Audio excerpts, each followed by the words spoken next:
丹姐，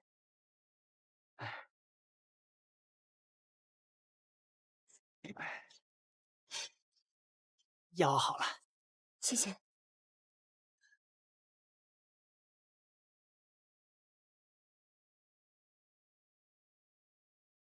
哦，那我先去忙了。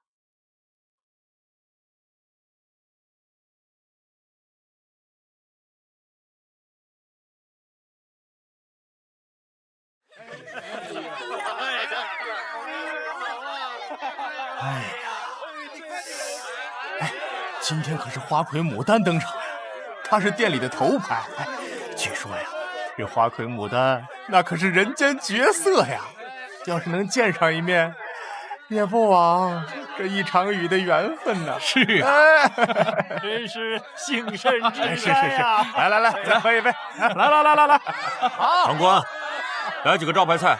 得嘞。这位小兄弟，请问你是一个人吗？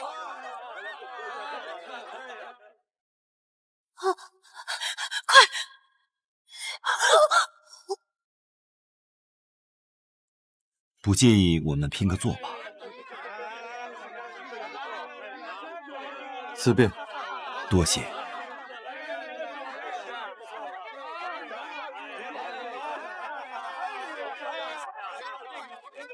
菜来了！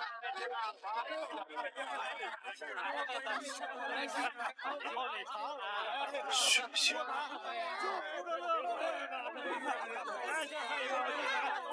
这菜是不新鲜还是？哦，实在对不住大人，我马上给您换一盘。对不住大人。大人，请。相逢是缘，不管大人小人，都是客人。小兄弟，我们一起吃吧。菜来啦！大人，刚才确实是本店招待不周，实在是对不住了。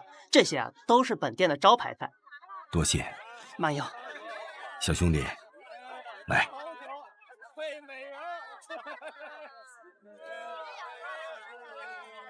啊，我敬你一杯。两只手。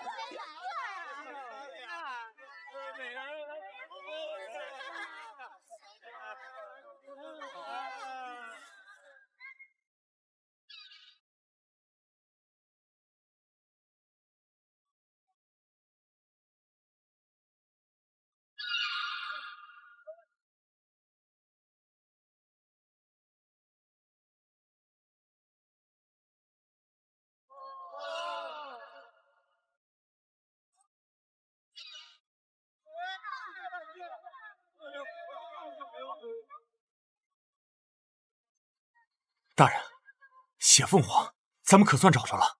凤凰可是我当朝的祥瑞啊！真没想到这世上还真有凤凰。不对呀，凤凰不是金色的吗？这个凤凰怎么看起来血红的？是啊。哎，各位客官，各位客官，奇怪啊，这花时已到，牡丹开宴。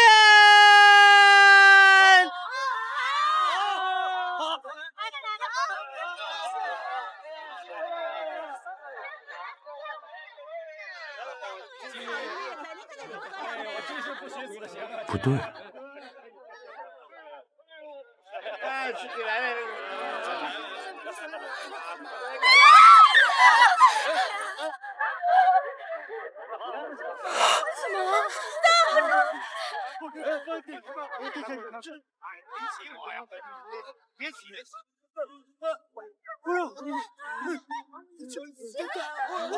凤凰杀人了！凤凰杀人了！凤凰杀人了！都别动！大理寺卿胡大人在此，我看谁敢造次！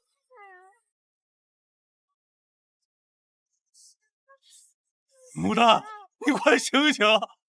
牡丹，你不能死啊！你知道我花了多少钱才赎回？退后！你刚才为何喊凤凰杀人？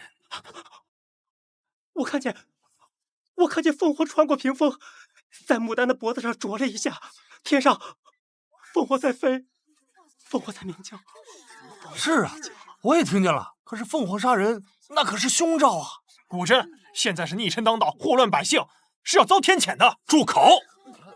刚才大家都看到了，凤凰浑身是火，若是凤凰杀人，那这牡丹身上怎么没有一丁点被烧灼的痕迹？明显他已经死亡了一段时间，所以凶手一定是人啊！所以这里的每一个人都有嫌疑，跟我有什么关系？尤其是你。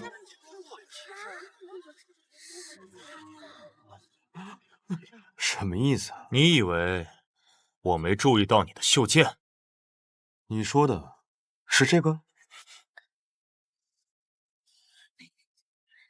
哎呀，行走江湖带一件防身的兵器，不过分吧？我看你是想刺杀胡大人吧？我算是长见识了。你们这些官差不在官府里好好办案，跑到这里来喝花酒，最可疑的是你们吧？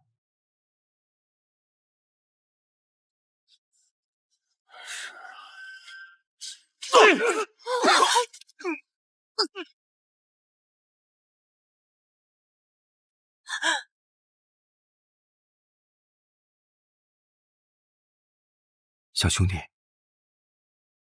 小兄弟，你没事吧？适才属下说的有些或许是正确的，你浑身充满杀气，确实是来寻仇的。笑话，我游山玩水，途经神都罢了，有何仇可寻呢？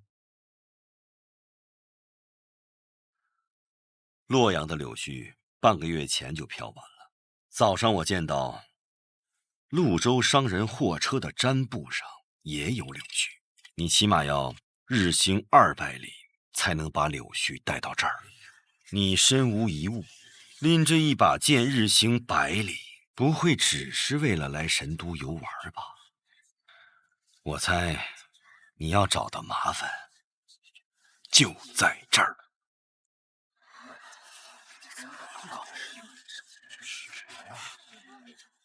如果我能证明凶手另有其人呢？你若能击凶，大理寺定不会污你清白。一言为定，麻烦帮我拿下剑。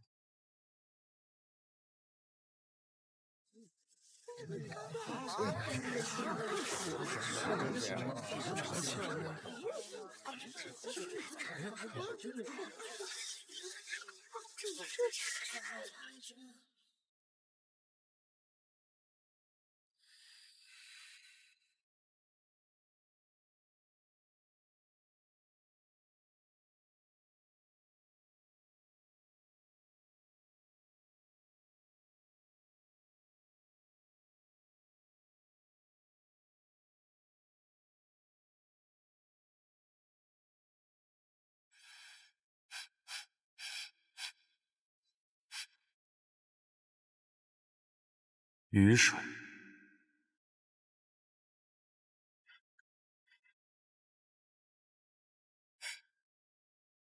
迷药，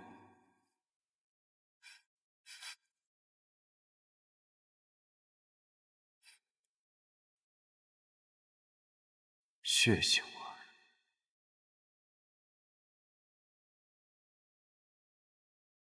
樟木味，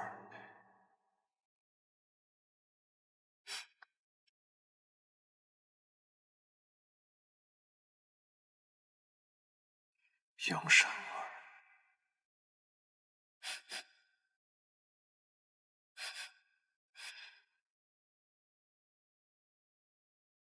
烟熏味。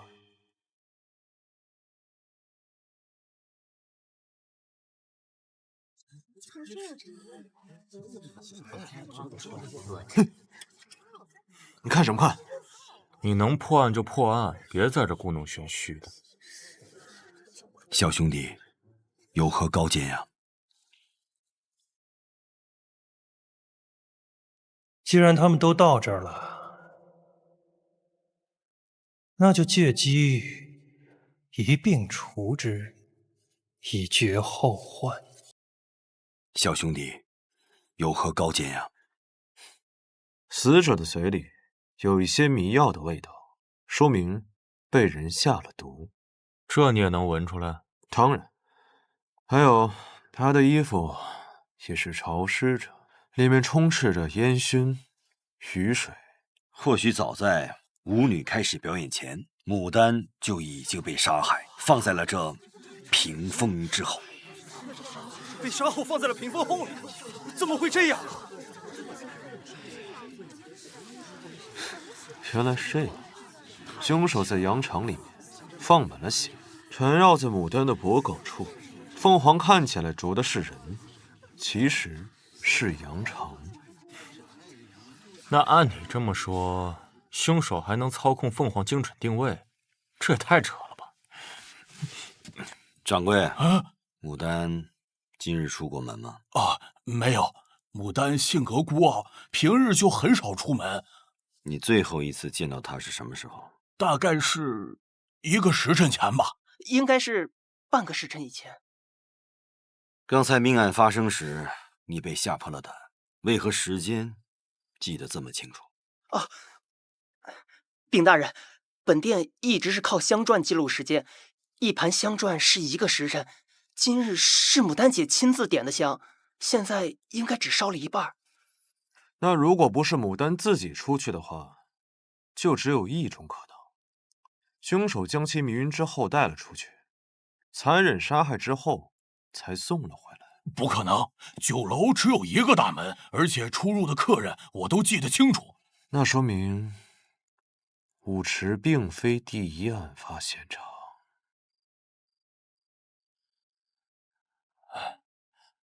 大人，这边请。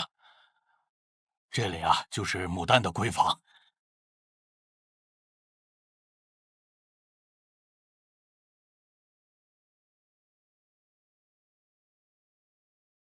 这上面有绳子摩擦出现的痕迹，凶手可以从这里进出。你小子看清楚，这是2楼，难不成凶手会分身术？上面自己用绳子放人，同时自己在下面接人。你分析的对，所以在这个酒楼里面还有另外一个帮凶。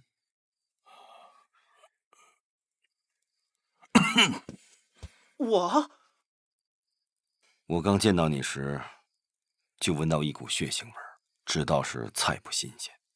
其实是下雨后，因你太过紧张，搬运尸体时不小心染上了血。血腥味。这菜是不新鲜还是？大人，实在是对不住，我马上给您换一盘。对不住，大人。经我无意提醒后，你就趁机换掉了衣服。大人，刚才确实是本店招待不周，实在是对不住了。万有，你是趁客人没来的时候，就将尸体放到了那屏风之后。我今日在厨房不小心打翻了鸭血，所以身上才有血腥味儿。那要是这么说的话，我还怀疑他呢。他开了2楼牡丹隔壁的天子房，有大把机会下手。怀疑不重要，只要找到你换的那件衣服，看看上面是否有血渍，再和现场比对，一切就真相大白了。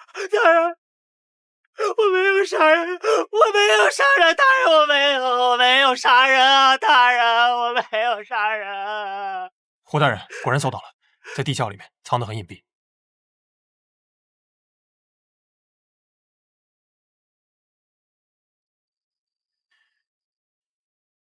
证据确凿，你还有什么话说？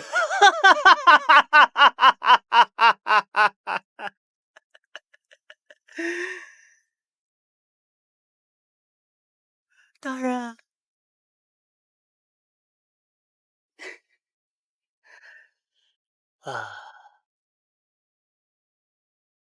有句话是怎么说来着？哦，对，花开堪折直须折。牡丹这朵花是我折的。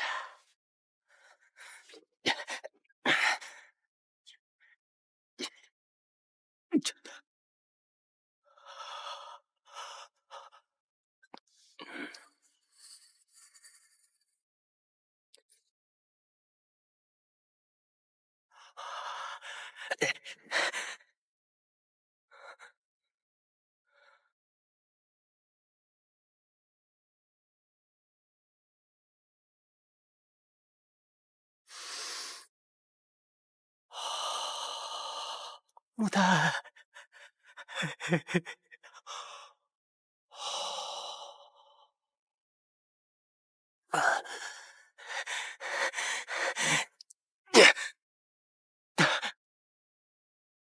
我这辈子够本儿啊，够本儿！你个禽兽！我把这个畜生带下去！牡丹报仇！住手！走。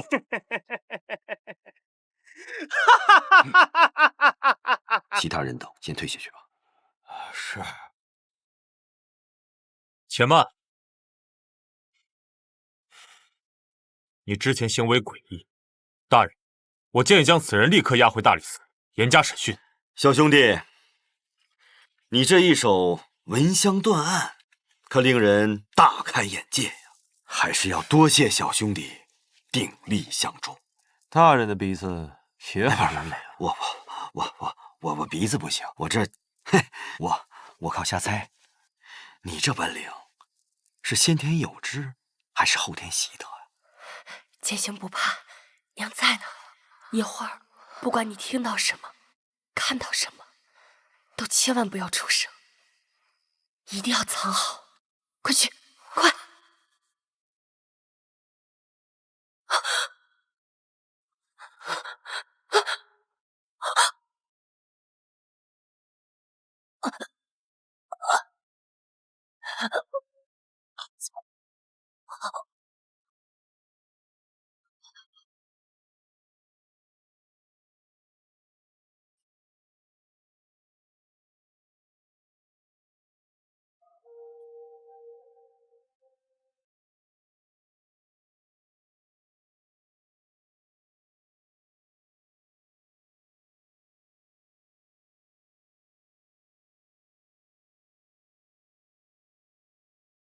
啊，对了，还未正式介绍，在下大理寺卿胡正义，贤弟怎么称呼？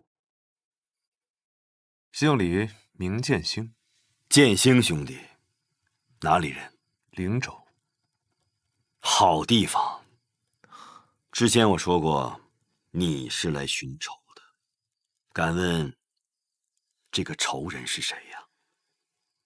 寻的便是大理寺卿胡正。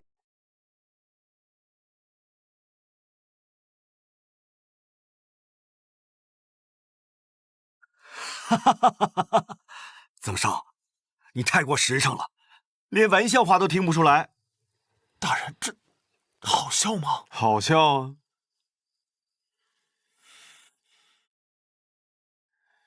哎呀，贤弟，你可别小瞧大理寺啊！既然你来了洛阳，大理寺房间多，来暂住几日吧。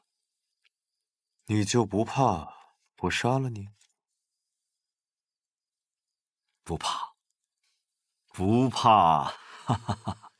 之前你问我为何不在官府办案，反倒跑到酒楼来，那是因为我们听得血凤凰在线，一路飞到了这片区域，特来查案。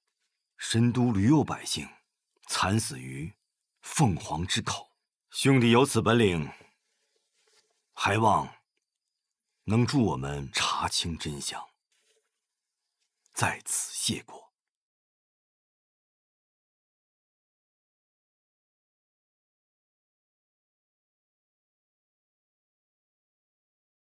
你的房间就在此处。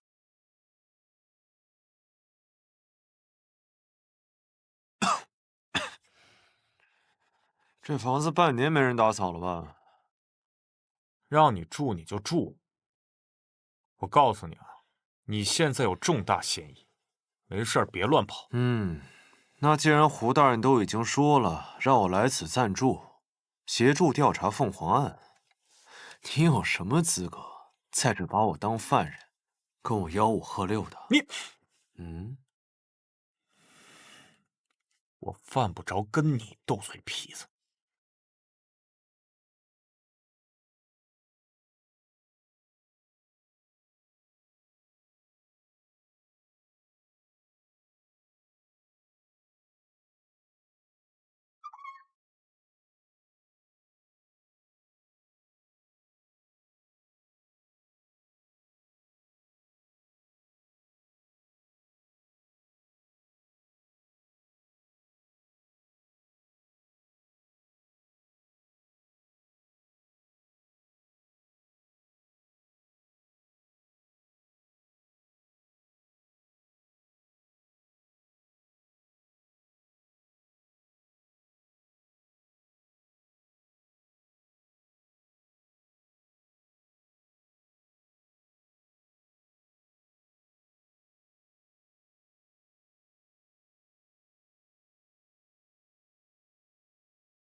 胡某对卷宗的整理素来在意，地字号已排的卷宗，你放反了，出来吧。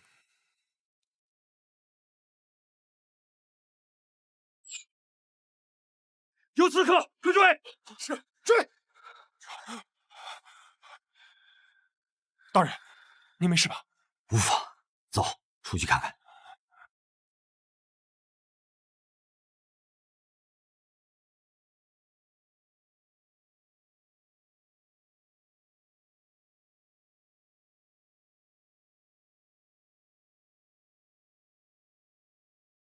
天干物燥，小心火烛。天干物燥，小心火烛。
沈轩，好久不见。你这狐狸鼻子的确挺灵的，但你贵为狐帝，为何偏要去大理寺当狗啊？我不是说了让你留在灵州吗？你怎么跑过来刺杀那个老狐狸啊？我用不着你担心，他就算是皇帝，只要是你的仇人，我也敢杀。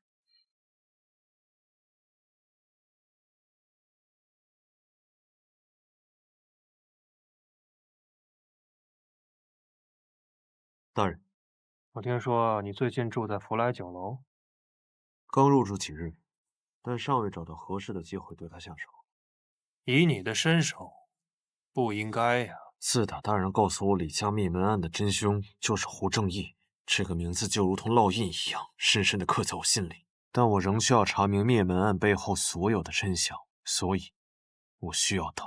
你做事向来有分寸，我信得过，但切莫让我失望。好不容易查到当年的灭门案和胡正义有关，这唯一的线索可不能断了。而且洛阳城最近一直有百姓横死，不能见死不救。你才跟他认识1天，就被他蛊惑了？现在竟然还帮他查起案来了？我倒是觉得这凤凰案没那么简单，应该和当年的灭门案有所关联。可你毕竟是来报仇的，有我在，也算是有个照应。你知道的，我的心意。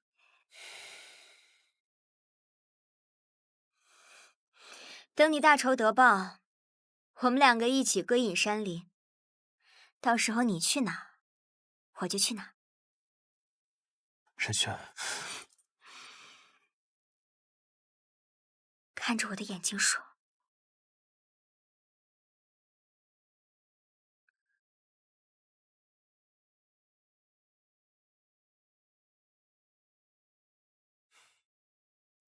出去吧。是。这么多啊！根据现场的侦查情况，基本可以推断，昨晚从戊时到卯时，凤凰出现了5次，几乎每个时辰都在死人。有什么眉目吗？尸体是随意丢弃的，毫无规律可言，而且受害者的死亡时间也无法确认。唯一的相似之处是，这些尸体都是还未出阁的少女。总之，这就交给你了，甜甜。放心吧，森哥。对了，最近大理寺来了个叫李建兴的，长得人模狗样的，但绝对不是什么好鸟。你记住，无论他跟你说什么，都不要回应。放心，我对胡大人绝对忠诚。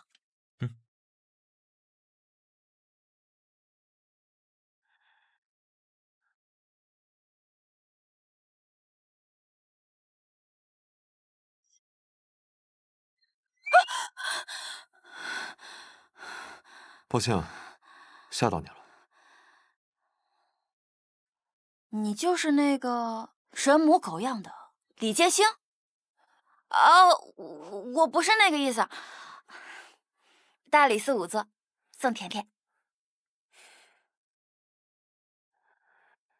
在下李建兴，胡大人请来帮忙的。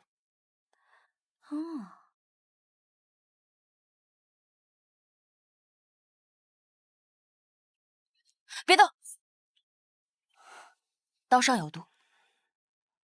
在下在外闯荡多年，第一次见到女仵作，还是身手这么好的女仵作。我在这儿是为了报胡大人的恩。哦，胡正义这个老狐狸，还知道收买人心。我是真心留下来的。几年前，有个畜生想侮辱我，我失手把他杀了。那是坏人该死，你杀得对。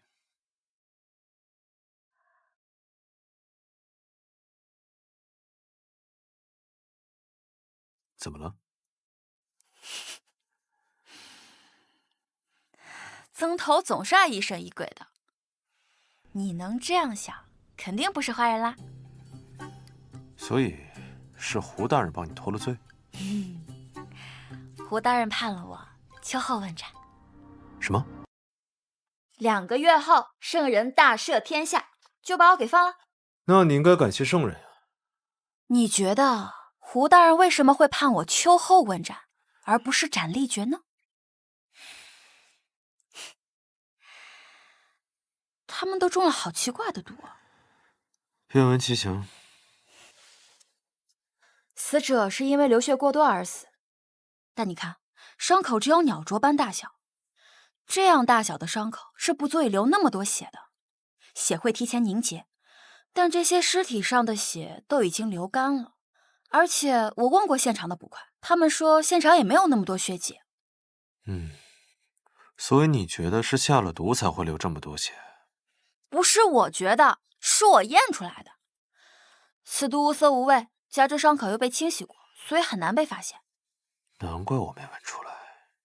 所以你知道这是什么毒吗？不过，你看，这些死者身上都有这样的痕迹，这些痕迹说明死者生前是被倒吊着，就像是被放干了血一样，太残忍了，太歹毒了。这肯定不是什么凤凰作案嘛。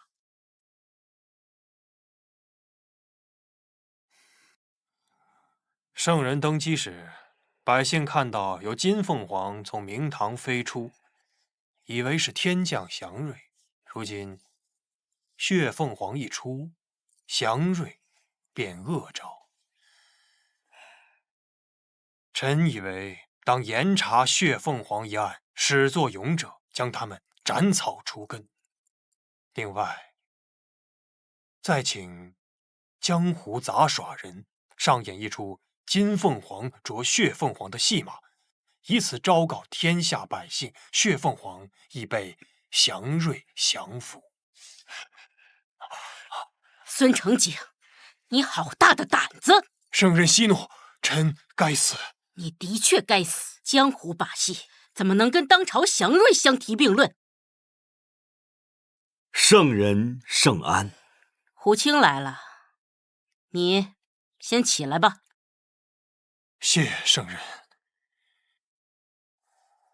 听闻昨日凤凰杀人时，胡大人刚好在案发现场。哦，这么巧。回圣人，就是这么巧。那胡青你怎么看？臣以为此案肯定不是凤凰杀人，而是人为。既然胡青这么肯定，那此案就交给大理寺去办吧。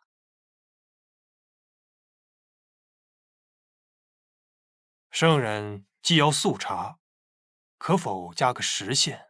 毕竟人言可畏啊。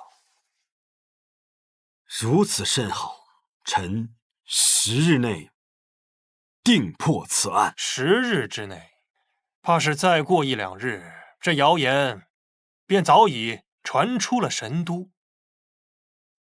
身为大理寺卿，还望胡大人能够为国分忧，早日查明真相，以安民心。胡正义，臣在。朕命你3日内破案，肃正台协办。谨遵圣人圣谕。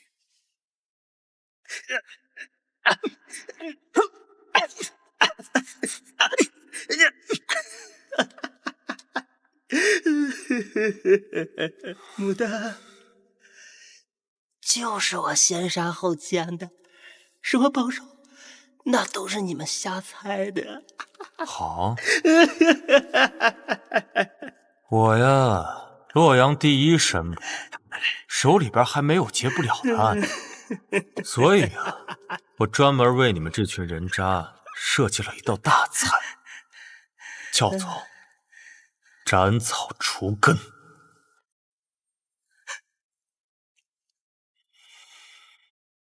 这一刀干脆利落，即便你堕入地府做了一只鬼，也绝对做不了色鬼了。不仅如此，我会把你那活儿塞到你的嘴里，让你面见阎王时连话都说不利索。尝尝。我说，大人，背后指使我，我快来人！救我！大人，救速跑！我！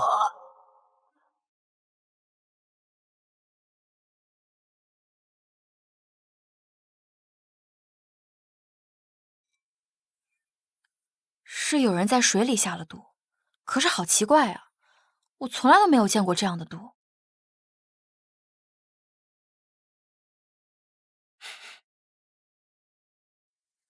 这种毒，我以未曾见过。那堂官死后，我们羁押了给他递水的狱卒，同时也调查了一直给大理寺送水的老李头。这个老李头死了吧？是，属下失职。堂官的人际关系查了吗？这堂官3年前老家饥荒，逃到了神都，被店家收留。不过他有一个不太好的癖好，就是爱赌钱。据赌坊老板所说，他之前赌得很小，但最近出手很大了。看来他是被雇来的帮凶啊！查查他的钱是哪儿来的。是。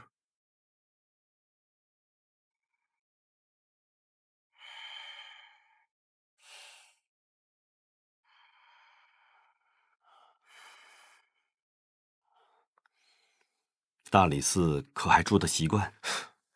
实话实说，不如福来酒楼。虽然我们这儿没有花团锦簇，但你想住多久就住多久，不花钱。大人留我下来，是有什么话想要对我说吗？哦，剑行贤弟啊，昨天咱俩第一次见面，我就觉得呀，你眼熟。咱们是不是之前在哪儿见过？我一江湖游子，见不着的。年纪轻轻就武艺高强，不知是族中长辈授意，还是拜过师门呢？家里呢，小门小户，父母走得早，也没拜过师，功夫自然是江湖上学来的。哈哈哈哈哈！剑星兄弟的话说一半，藏一半，身上的秘密很多呀。人呢，行走在江湖当中，自然是有些话不想去说的。比如，来大理寺的真实目的。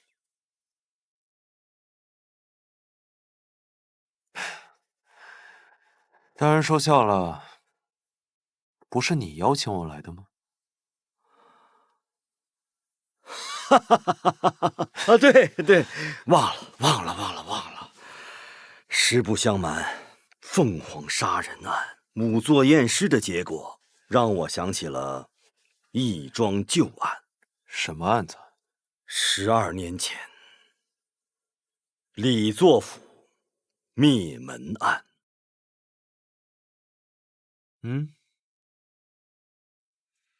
12年前，大将军李作被指控谋反，正待盛彩，岂料家中便闯入了刺客，全家走漏。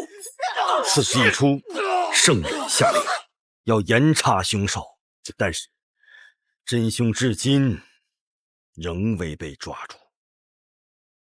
当年案中遇害者的死状几乎和本案一致。若能查明此案，或许就能推断出12年前那桩旧案的真相。鹰嘴钩，当时凶手使用的是一种特制的武器，状如鹰嘴，直插入脖颈，神营脉。剑行兄弟，你怎么什么都那么清楚啊？行走江湖，略有耳闻。不过10多年来悬案未破，大人不觉得惭愧吗？人言可畏啊，大人就不担心旁人说大人不是不会破，而是不想破？剑行兄弟，话既然说到这儿了，咱们就大开天窗说亮话。剑行兄，你愿意助我一臂之力，去调查这桩凤凰案吗？可以啊，但我需要点东西。好说，你需要什么？我需要一头猪。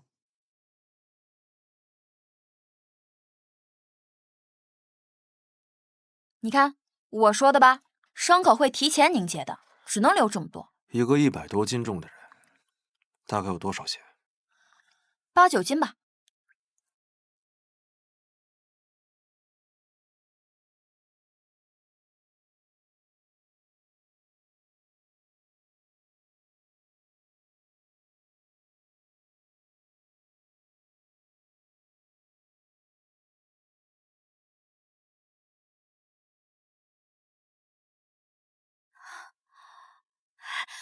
风流了。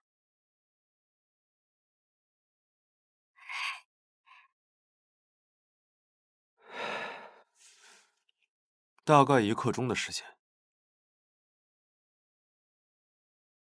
凶手把受害人掠走，运到案发现场，用1刻钟的时间杀人放血，再把尸体运回酒楼，全程一共用掉半个时辰。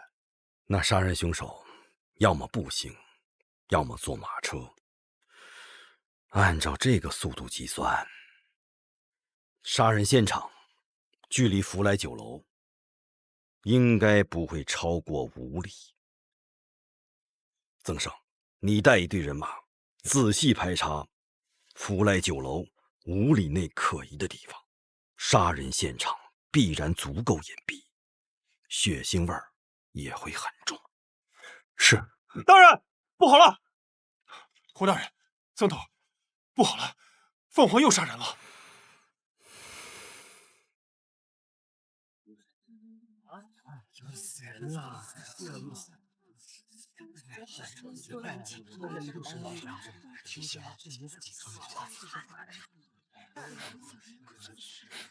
张木，刚才在洛阳的另2处又发现2具尸体，死者都是年轻女性，暂时没有发现他们有任何关联。接下来恐怕还会有死者出现，我们需要主动出击。但是抛尸没有规律性，我们又没有办法预测到抛尸地点，怎么抓呢？抓凤凰。地图。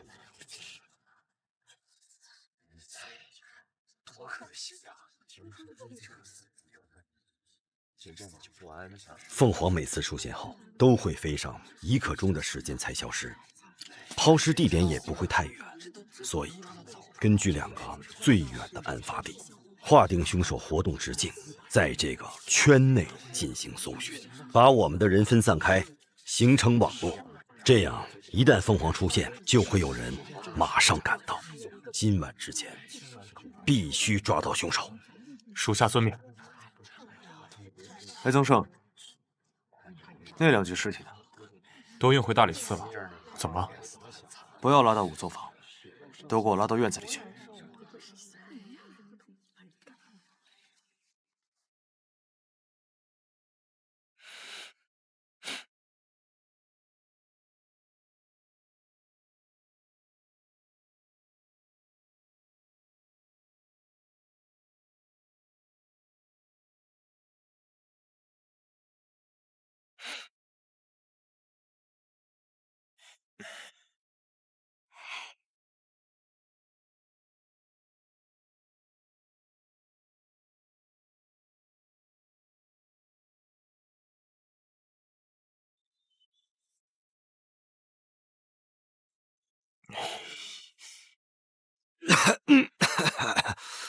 剑心兄弟，你这种查案手法真是清奇自然，让我们大开眼界呀！装神弄鬼，我倒不觉得。剑星大哥一看就是有真本事的样子。你叫他剑星大哥？你俩才认识几天啊？你叫他大哥？你叫我，你才叫……不对，不对呀，这也太奇怪了。哪里不对？牡丹的房间里有樟木条，所以她的身上有樟木味可以理解。宋姑娘为了避免尸体被虫蚊所叮咬，在仵作坊里放置了大量的樟木，所以第1天被送来的5具尸体身上有樟木味，也可以理解。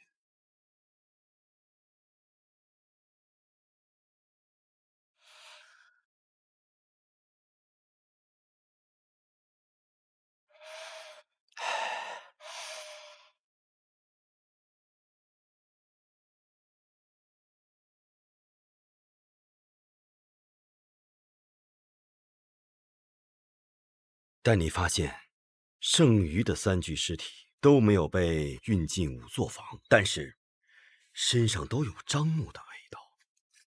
所以，除非这3具尸体生前都有用樟木条驱虫的习惯，而且樟木和樟木的味道是有差别的，而死者身上的樟木味儿都是统一的。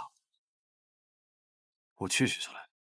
剑行大哥，哎，这小子招呼都不打就走了。大人，他对您不敬，我这就去追他。别急，别急，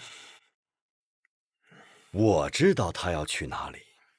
神都，我比他熟。你也闻闻。我看就没这个必要了吧？不，非常有这个必要。是的，是的，这个我也觉得味道到底是不是一致的，还是有区别的？从脚开始闻。那我试试。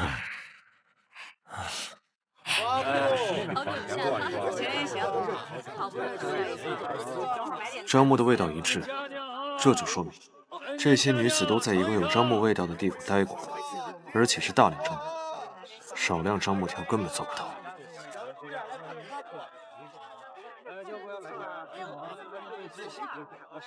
太闪了，结实好用，都来樟木，让一让啊！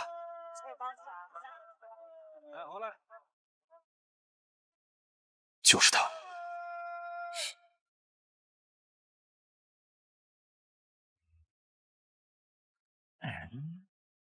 临济仓库，什么人？仓库重地也敢硬闯？大理寺办案。大理寺？那大人可有腰牌凭证？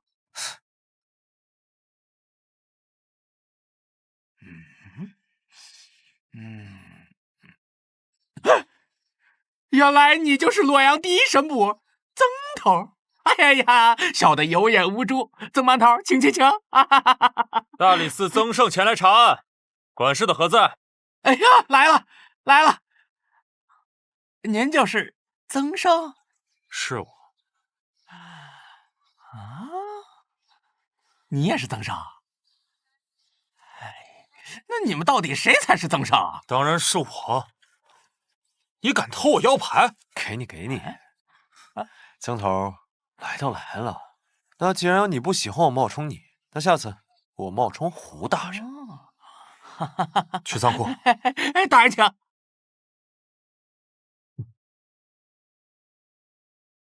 在神都，除了这间仓库之外，还哪里有大叶香樟啊？咱神都啊，不产这个大叶香樟啊，充其量啊，也就是老百姓家里有那个樟木条可以驱虫啊。大人你也知道，从南方运到这里，就是堆在我这里啊，然后再分工送到这个大福仙寺。那最近除了我们，还有谁会进出这间仓库？就是这些搬运工啊。大人里面请。大人就是这儿了，所有加工好的樟木啊，全在这儿了。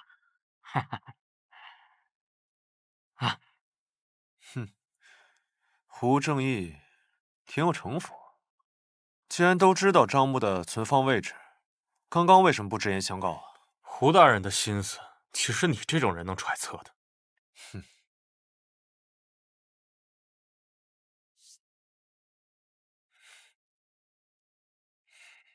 管事，这仓库多久没有清洗过了？瞧您说的，按照规定，我们每个月都要清洁仓库的。咱们这儿可有樟木的运输路线和停放的地图？有，小张，地图。去吧去。大叶香樟啊，不是本地树种啊。大人您看啊，这圣人啊要修建大福仙寺啊。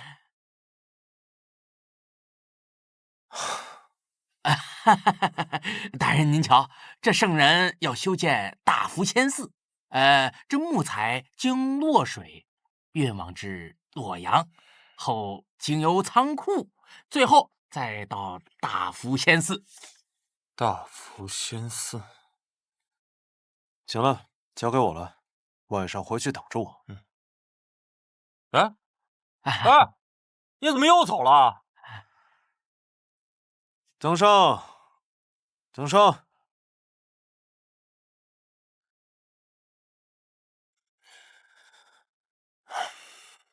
哟，挺认真啊，破案呢？怎么样？有什么？看什么呢？你还挺适合这件衣服的。有什么发现吗？哎呀，有些地方没去成，但不过目前查探到的地方来看，香樟味浓郁，并没有血腥味。有没有可能这些女孩都在有樟木熏香的地方待过？写着点啊，新樟木和旧樟木之间的味道是有细微之差的。闻了大福仙寺和仓库，可以很肯定的一件事，就是新樟木的味道。我姑且相信你的那套气味理论。那第一起酒楼的案子中，牡丹消失了大概半个时辰。我们减去放血用的1刻钟，还剩下3刻钟。你有把握在3刻钟内抱着人跑这样一个来回吗？酒楼到大福仙寺不行，酒楼到仓库也不行。谅你也不行。那就是在运输途中染上的，那更不可能了。运送尸体的时候，尸体一定是被包裹住的，即便是遇上了，也很难覆盖到衣服上。那要你这么说，这3个地方都有可能成为杀人取血的地点。那凶手是怎么做到在这3个地方用半个时辰完成杀人放血的？倒是奇了怪了，哪儿出问题了？我知道了，你狗鼻子出问题了。谁是狗鼻子？你才是。总之，我会将此事禀告胡大人。我们应该还要去一趟酒楼，毕竟那是第一案发现场。或许我们疏漏了什么线索。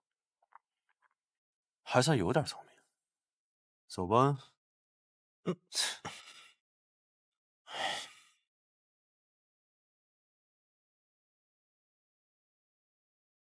掌柜的，怎么就你一个人啊？大人，我们这几日不开张。无妨，我们就是来溜达溜达。这福来酒楼在神都颇有名气，如今竟落得如此冷清啊！大人您也知道，发生那么大的事儿，客人们都不愿意来了，伙计们也都走光了，现在就剩我一个人在这打打杂什么的。杂役啊，这几日有没有什么可疑人员？别说可疑的了，人都没来过一个。掌柜去哪儿了？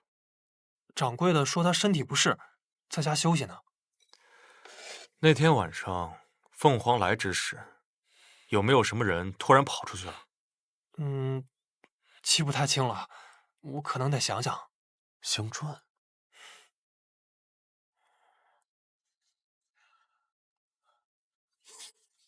大人，这个是事发前新买的香粉。哎，奇怪，这只用了1次，怎么少了2盒啊？有人偷偷换掉了香砖。那就对了。事发当天，我们每个人都见过牡丹。当时堂官提醒我们，牡丹点燃了一支香篆，于是，在众人的潜意识里面，通过香篆倒推见到牡丹的时间。但殊不知，有人偷偷换掉了已经燃烧掉一半的香砖，如此便在众人的潜意识里面缩短了牡丹失踪的时间。所以之后的命案大约都是每隔1个时辰发生1次。这样的话，仓库和大福仙寺都有可能是第一现场。但我还是想不明白，为什么他们一定要把尸体送回酒楼呢？因为他们想拉我下水呀。看上去好像是针对圣人继位，其实主要对付的是我呀。大人，此话怎讲啊？这起案子只要我在现场，就只能交给大理寺来查。这起案子还牵扯着圣人继位时出现的凤凰祥瑞，我若查，必然会牵扯出圣人登基时的旧事；我若不查，军令状为先，之后便是革职。此案一箭双雕，看似拿捏圣人，实则也顺手除掉我。大人，当今朝中与您不对付的，只有孙承景一党。可如果真是他干的，他就不怕没把您拉下水，反而把自己的荣华富贵给搭进去了。或许有什么无比重要的理由，使他即便丢掉自己的荣华富贵，也要把我拉下水。掌柜，哎，你说这个仓库的钥匙，你们这儿都有谁有啊？只有杂役小郭他有。那他有没有可能交给别人？这绝对不可能，因为我一开始就叮嘱过他，如果他把钥匙借给别人，万一这仓库丢什么东西，我绝对饶不了他。他会借给那个堂官吗？那绝对不会。那个堂官呢，他虽然说平时比较勤快，但是他手脚不干净，这点啊，我们都知道。那牡丹宴开始前，杂役在什么地方？他应该是在后院忙活。平时他还做些运输的事儿。他从什么时间开始来您这儿干活的？大概1个多月前吧。曾上，之前你们也查到，那个堂官也是1个月前才突然开始有钱的。是的。那杂役平日里有没有什么习惯呀？啊，他平时喜欢鼓捣些花花草草的，还有就是特别爱干净。花花草草。掌柜，方便您带我们去您后院看看吗？这个位置刚好可以看到死者的房间。那如果那天有人想要从这儿搬运尸体的话，就必须要先确保这个院子没有人。而且忙碌的杂役他不能说出去。走。那如果这件事情想要绝对的万无一失的话，各位，那这个人其实就是杂役他自己。是你杀的牡丹！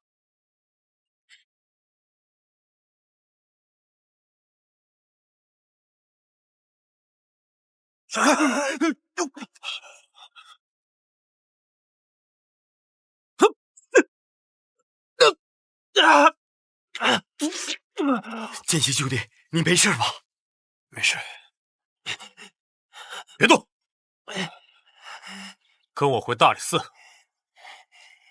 他中了血毒，该求饶的是你们。天神血火普照苍穹，祭蒙此光，永驻乾坤！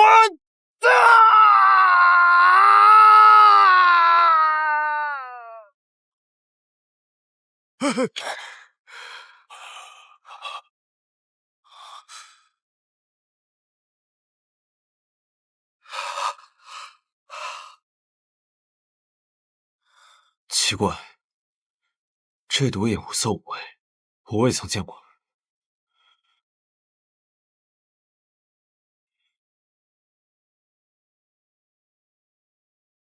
大人，身上全是验尸的粉末，验尸易于银黄。曾胜，刀！跟我来。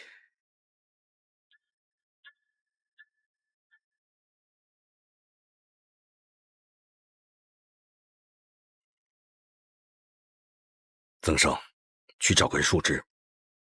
给，一会儿别喊出声，弄昏过去，我可不负责扛你。给我拿开！我但凡叫一声，你以后就是我义父了。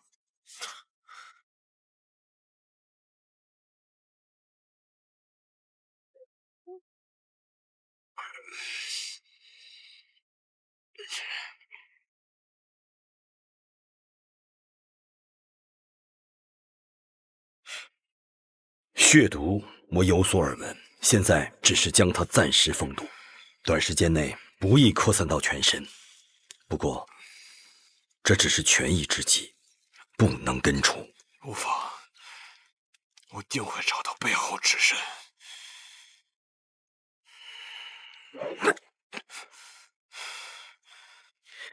咱们回去吧，再不走就宵禁了。我可不想住在这儿。走。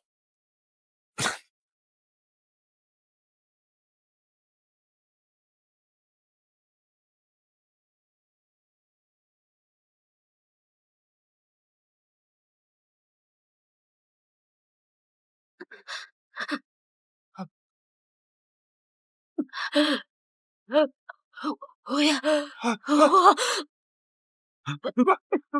啊！鬼！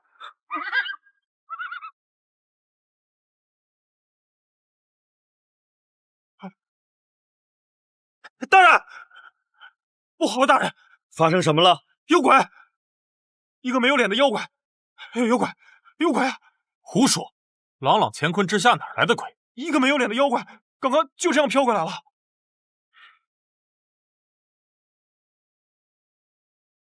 这就是你说的没脸的妖怪？奇怪了，刚才确实没脸呢。伤口已至，都是嗜血过多而死。这具尸体和别的尸体不大一样，别的尸体的血都被抽干了，而这具尸体还残留着大量的血液。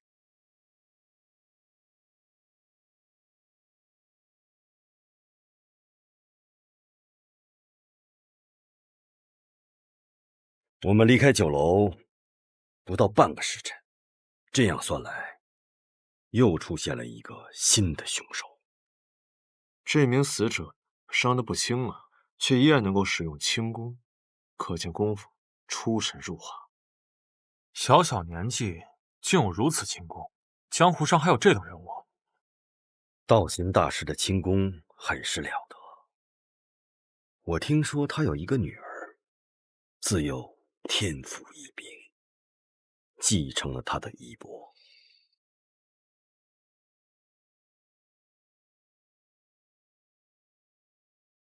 他们露出马脚了。大人，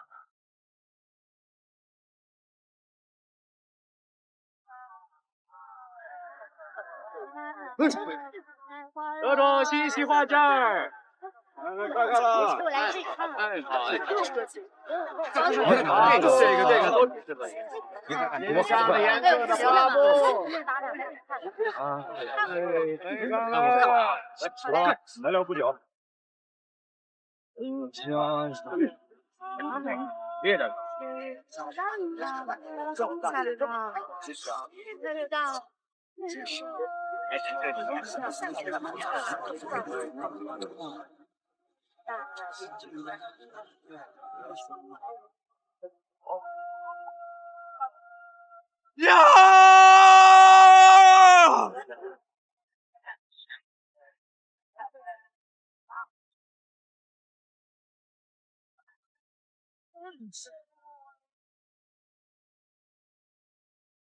天干物燥，小心火烛。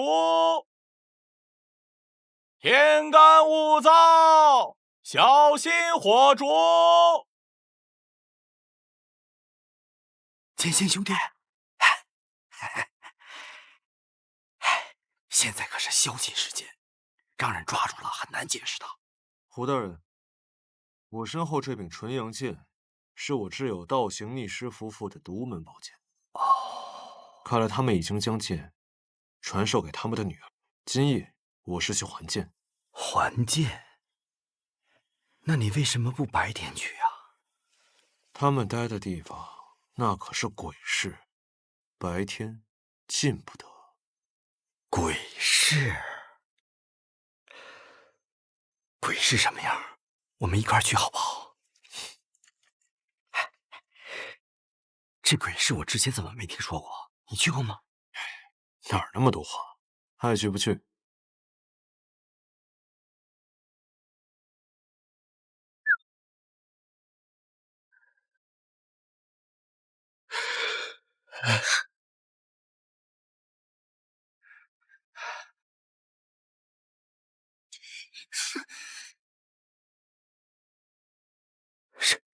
什么情况？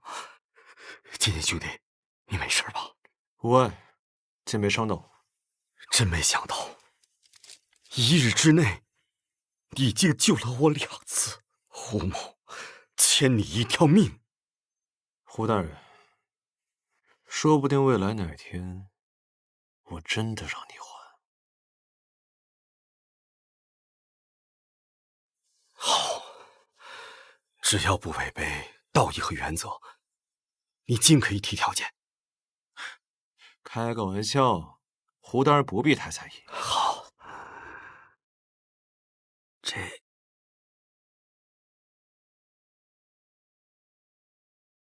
到底是谁要刺杀我呢？这支箭跟之前射入大理寺的那支形制是一样的，这是雀鹰的羽鸡。雀鸟通常都饲养在城北的萧山、军备司的老巢，估计是某些早就看不惯大理寺的贪官污吏，要趁机除掉我。哼，看来大人在朝堂上面也不大会做人。你鼻子灵，你闻闻。哎呦，我又不是狗，你说让我闻我就闻。剑行贤弟，你都救了我2次命了，咱们是生死兄弟呀！啊，闻闻吧，啊，乖，闻出线索也好有防备啊，对吧？应该是桦木。桦木，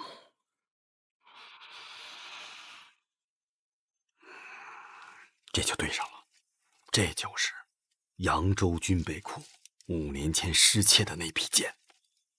刚才的刺客，或许就是当年的偷剑贼之一。你想多了，仅凭一支断剑说明不了什么。况且这个剑都丢了5年了，也不知道转手多少次了。说的有道理。可今晚上我们去鬼市，纯属偶然呐。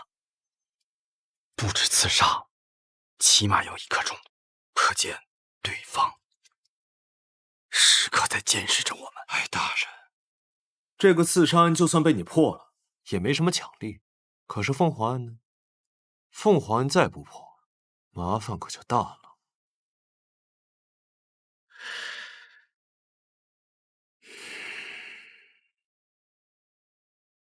等等我！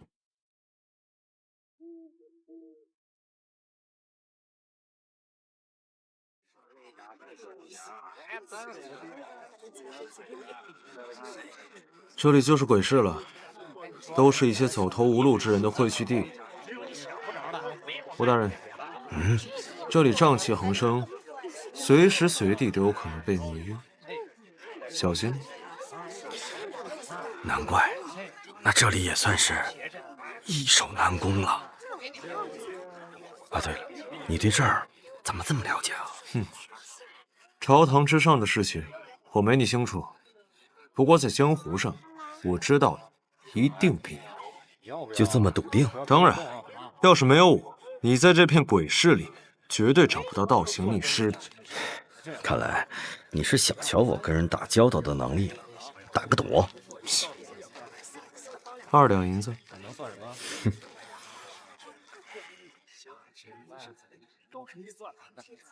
来算算我财运，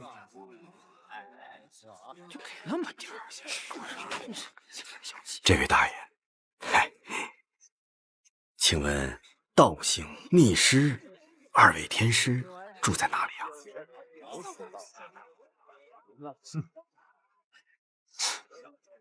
胡大人，他是不会告诉你的。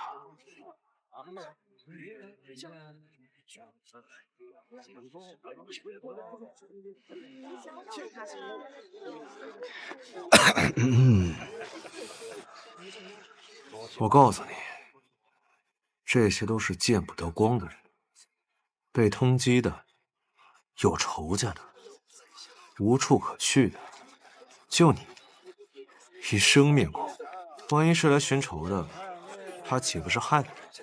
看来你是这儿的熟人了。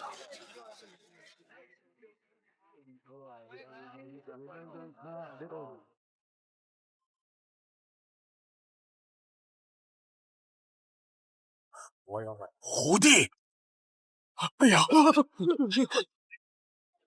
胡弟，听说过。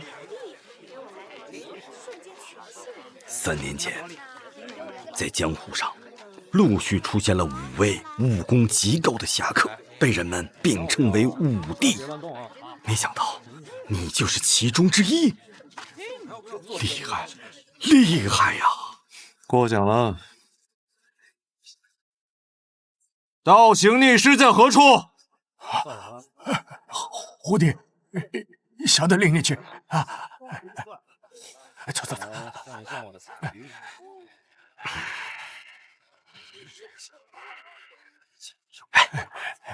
你是因为这个鼻子很灵才叫胡底的吗？相逢谬色。不过我的能力不仅仅是鼻子。你这个面具是在哪儿做的？明天我让曾胜也给我来一个。这材质乃是西域玄铁，天下罕有，仿造不了。胡大人，我可要提醒你，不要轻易冒充武帝，小心引来杀身之祸。这个谁？胡弟，你说笑了，我只是单纯的觉得好看而已。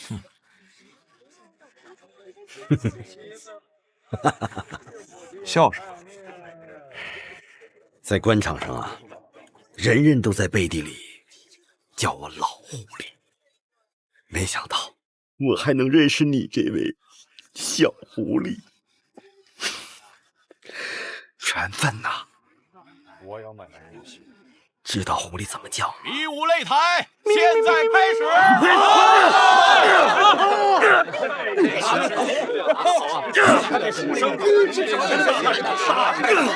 借口，谢谢。这位就是道行逆施吧？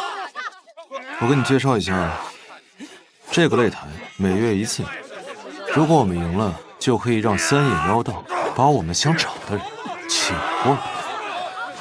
三眼妖道？对，传说他有3只眼睛。以我的经验啊，占卜不适合用在残疾兄上。反正现在没线索，让他算又何妨？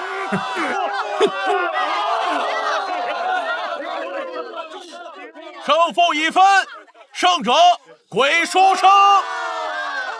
下面还有挑战者吗？可你毕竟有伤在身，不适合再打擂台啊！不是还有你吗？胡大人，该上场了。好，选手已入场，比赛开始。这玩笑可开大了，我可不会打擂台。阁下善使什么兵器？在下不善使兵器啊，用我的剑。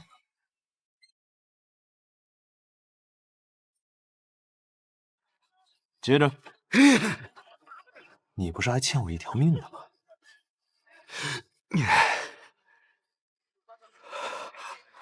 误会，我认输。哎，在鬼市哪有认输的道理？既然上来了，你就是我的对手。这是最后一场，只要打赢我，你可就是擂主了。咱们点到为止吧，贤弟。好，那我们就点到为止。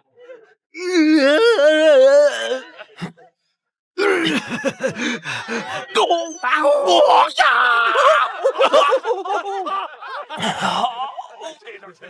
阁下好功夫，没想到深藏不露，我输了。胜负已分，胜负已分，胜者是金鸡大侠。快，带我们去见人啊！是。怎么回事？老朋友，走个过场罢了。你就不能提前说一声吗？哎，你看我这个鸡飞蛋打怎么样？嘿嘿。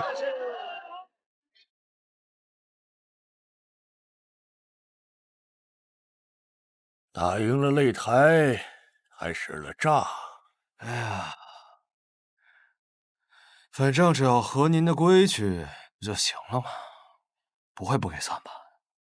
胡弟真会说笑，您来问我，我怎么敢不打？还谈什么规矩？你又认识？老朋友了？那你为什么让我打擂台？哎呀，朋友归朋友，但人家的规矩也得遵守吧。既然是你的朋友，这规矩怎么不是你守？这擂台怎么不是你打？你们想问什么？凤凰案背后的真凶到底是谁？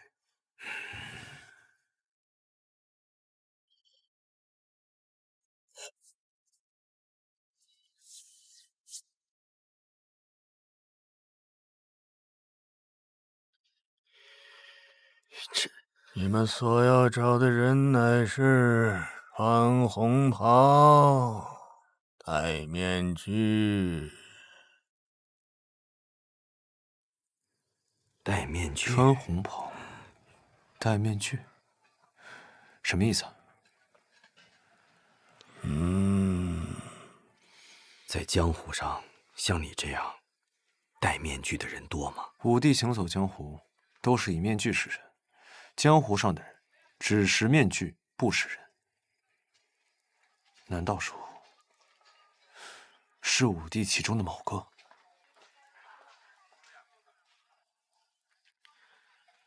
受害者的家属你问了吗？道长，道行逆师两位前辈，您方便？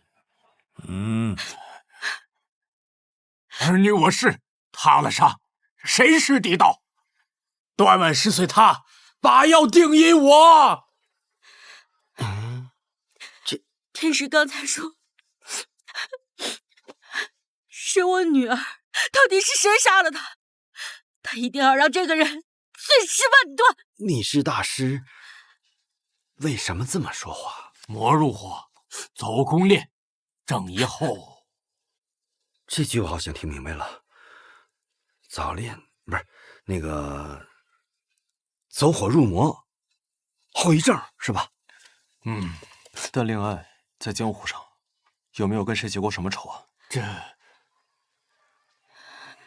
过起提儿女、教神血和法大玉血。我女儿提起过血域大法和血神教。血神教，你听说过吗？那看来突破口在这儿了。那些死者的身上都有种浓郁的血腥味，看来他们死前是在一个满是血的地方待过。对了，女儿之前提起过，她发现一派邪教要害人，她说需要调查，我都劝她不要再多管闲事了。没想到，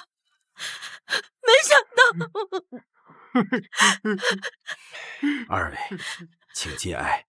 凶手所用的凶器，应该也是鹰嘴镐。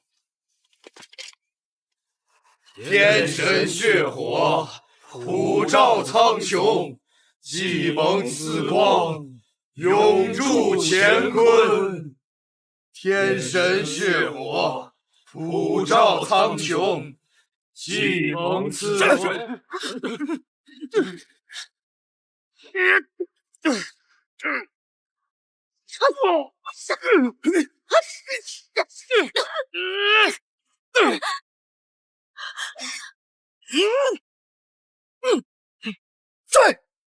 宁爱负伤后，本已逃离险境，却因为凶器上沾有血毒，令血液无法凝结，失血过多，最后死在了大理寺的门口。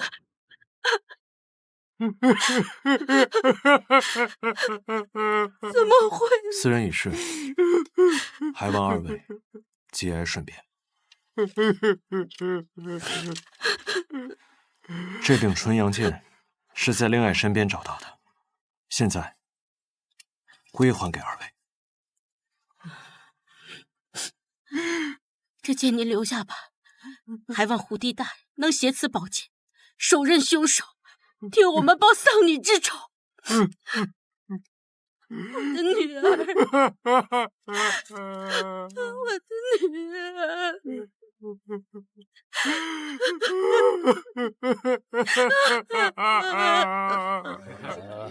你看看啊，掂量掂量，别的地方找不着这绳子了。你随便找。看来正如道行和逆师所说，凶手跟血神教有关，他们需要大量的血液，接下来一定还会有死者出现。和三眼道人说的红袍子也对上。总算是有些眉目了。审讯的米香。哎，胡大人，这瘴气这么多，别被迷晕了。哼，放心，我早有准备。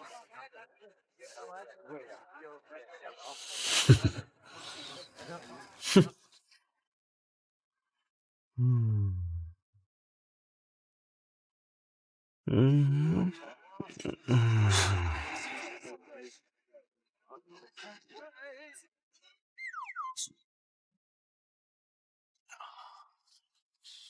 胡正义，胡正义，我在别的地方见到好几个一样的东西。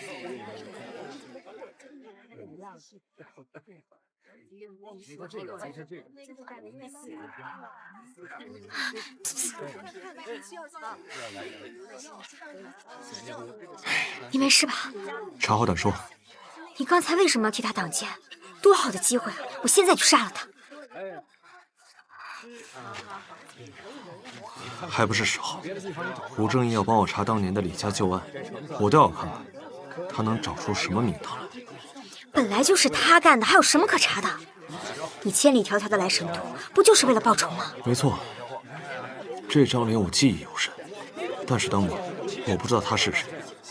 我们好不容易查到了这个线索，当时在酒楼的时候，我第一眼就认出了他。我要的不是他的命，而是背后的真相。他当年为什么要这么做？背后主谋是谁？我爹到底有没有叛国？这一切都是需要调查的。我知道了，不过这狗贼奸猾得很，你现在是羊入虎口，一定要万事小心。放心，我会注意的。倒是你，别再贸然行动了。知道了，听你的。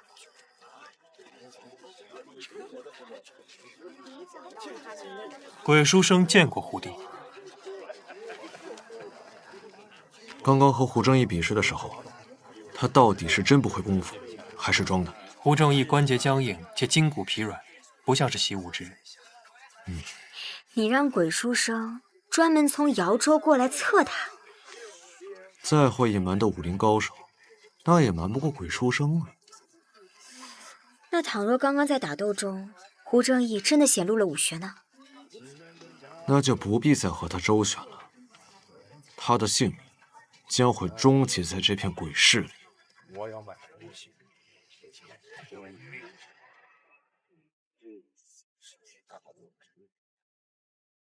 胡大人，胡大人，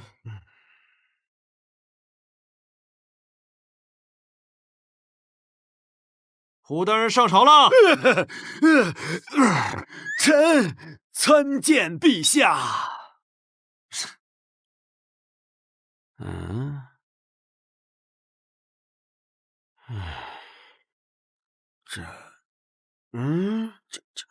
这到底是怎么回事？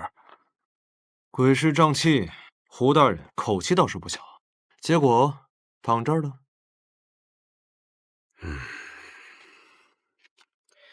剑星兄弟是在担心我，多谢多谢啊！我才没有担心你，我是怕你死在这儿连累我。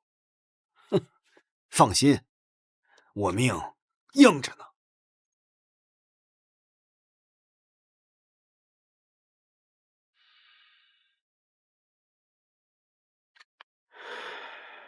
只可惜我这命啊，也不知道还能硬几天了。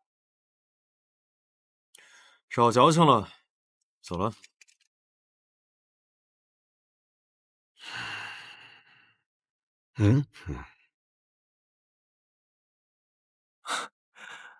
哎呀，我和你们说什么来着？我堂堂洛阳第一神捕，小小一个凤凰，大人，还得是曾大人，我抓到了，我抓到凤凰了。这哪里是什么凤凰呀？这明明是只鸡呀！这明明就是凤凰。小曾啊，我看你抓凤凰是抓魔怔了，连烧鸡都能当凤凰。大人您看清了，看再清，这也是只鸡。待会儿加餐。大人最喜欢吃的就是鸡了。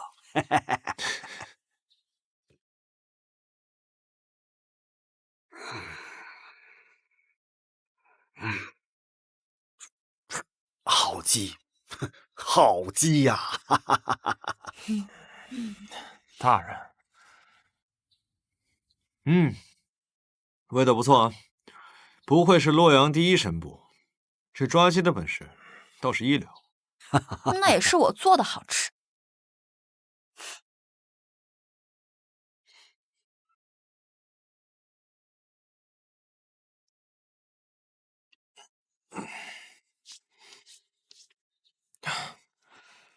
甜甜，嗯，你在做这只鸡的时候用了什么工具啊？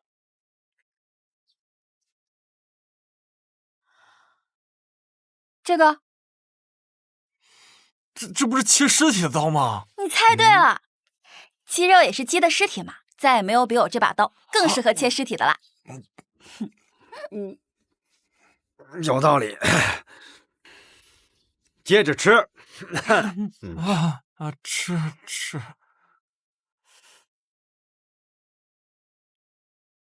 金星大哥，这个鸡腿给你吃，好吃你就多吃点，吃好了才有干劲查案。谢谢。大理寺查不到的，你凭什么能查到？吃饱了才有力气查案。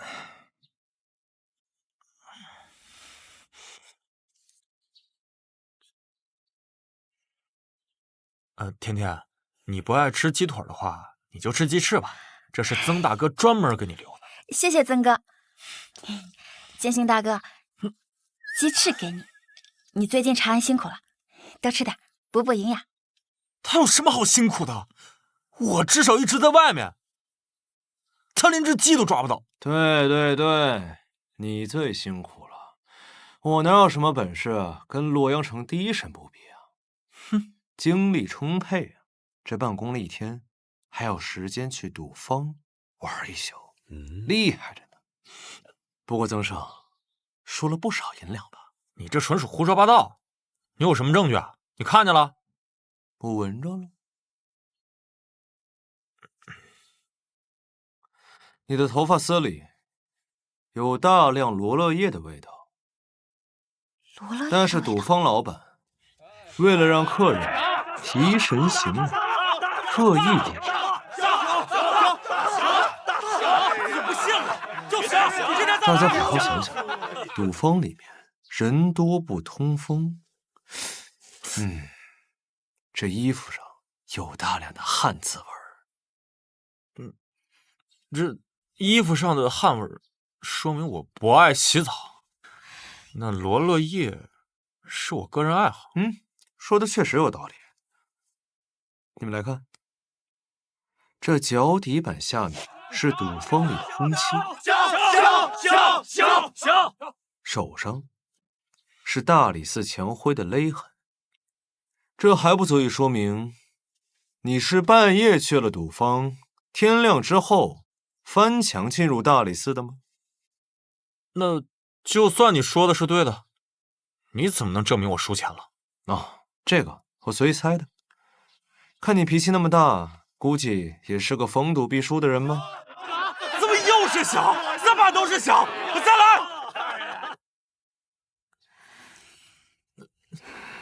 大人，我肚子有点疼，我先去趟茅房。你们先吃啊！哎呦我。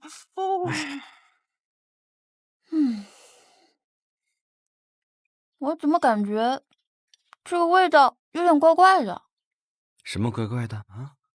你看啊，这是还没消化的香樟叶和樟树种子。还没消化的粪便啊！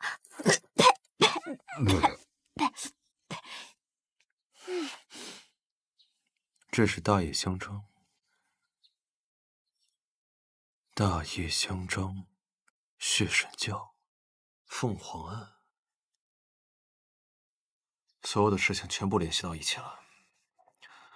那天我循着味道追到了择善坊，择善坊的后面是福善坊，大叶香樟的仓库就在福善坊内，而盗画坊也距离福善坊非常的近。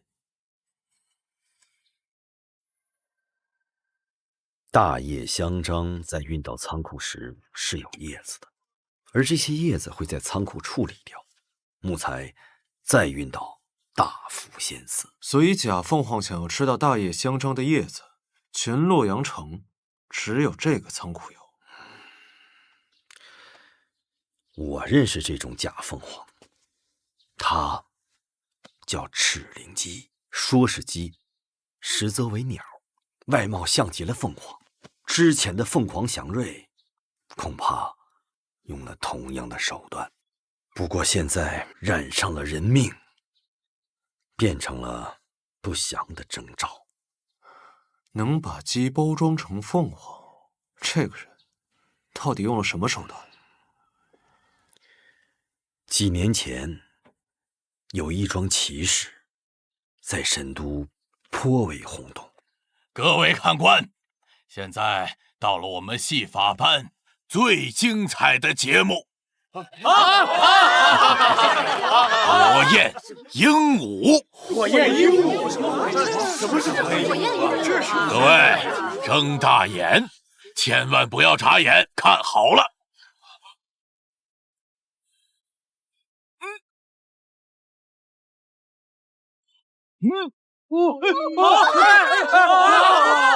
哎呀，厉害啊！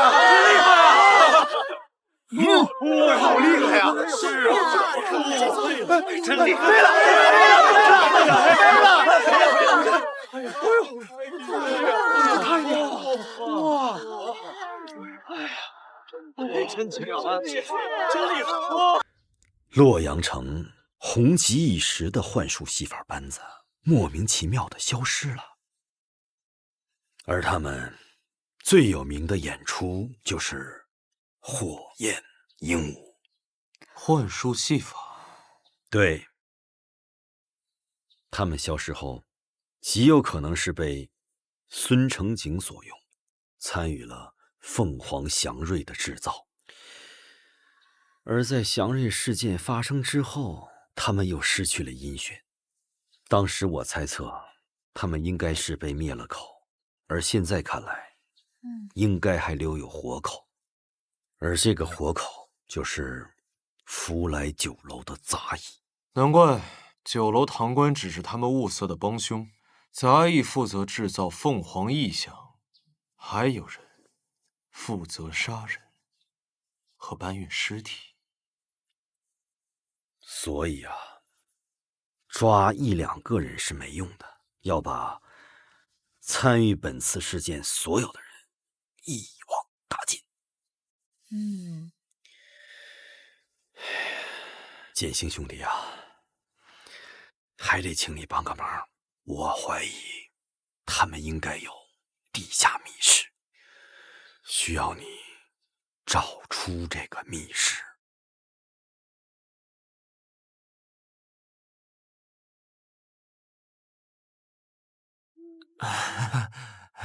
大人，我记得您不是最爱吃烧鸡吗？其实，要不是我抓到那只秃毛鸡，你们也不会发现这仓库有问题，对吧？我们有功劳有苦劳嘛。我保证，我坚决不会再赌博了。哟，那这么说来，那只秃毛鸡功不可没。你拿我跟秃毛鸡比呢？嘘，安静点，干正事儿。管事儿的，别睡了，大人有话要问。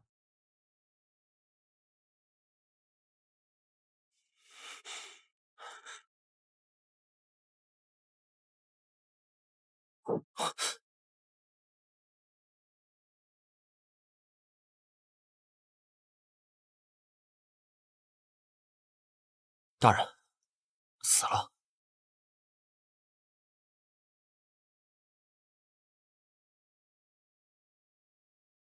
看来我们推测的没错，只是晚来了一步。那现在该怎么办？那就只有问问他了。出来！杀人！杀人了！杀人了！杀人了！别紧张，看见什么了？我看到有个人杀了管事。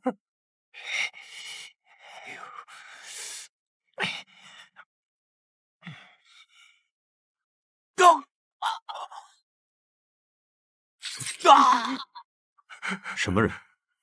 我没看清。就在一个院子里，你当真什么也没看清？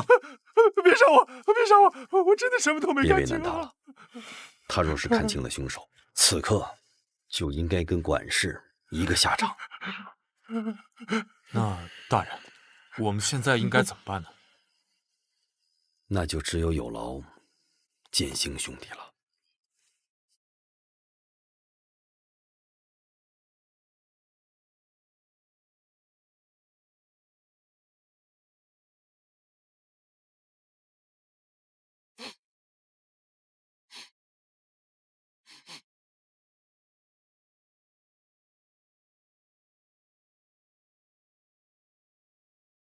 奇怪，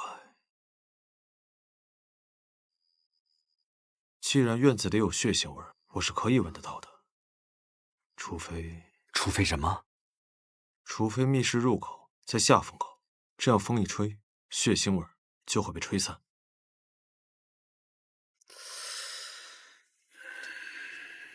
现在这个季节，洛阳刮的是东南风，那密室入口就在西北方。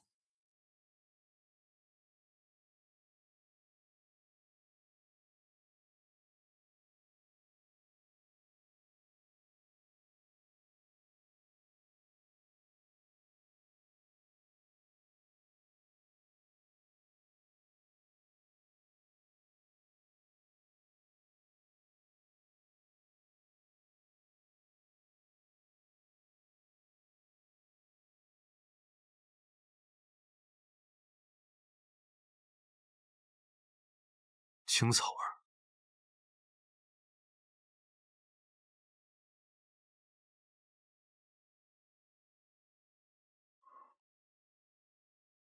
樟木味。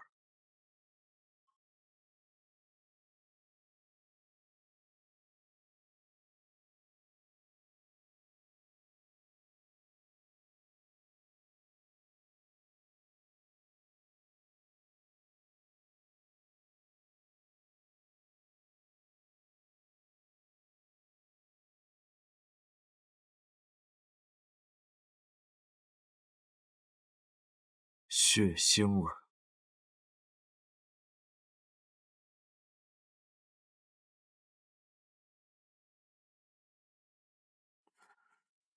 就在那儿。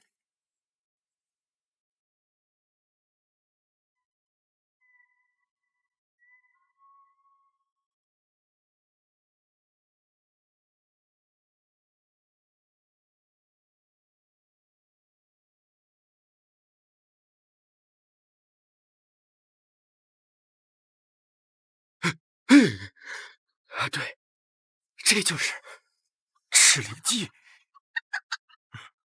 大人，这不就是我当时抓的凤凰吗？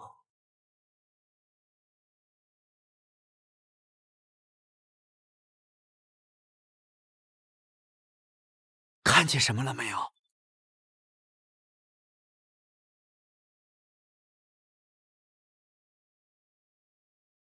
天神血火，天神血火，普照苍穹，普照苍穹，既蒙此光，既蒙此光，永驻乾坤。什么狗屁圣贤，一帮杂碎！保护圣贤，给我杀了他们！来，想死的先来！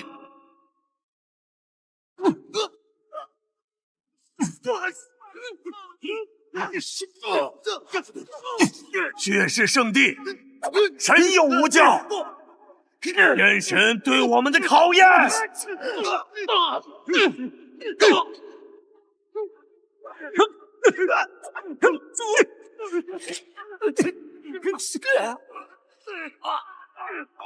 僧上，先救人。知道。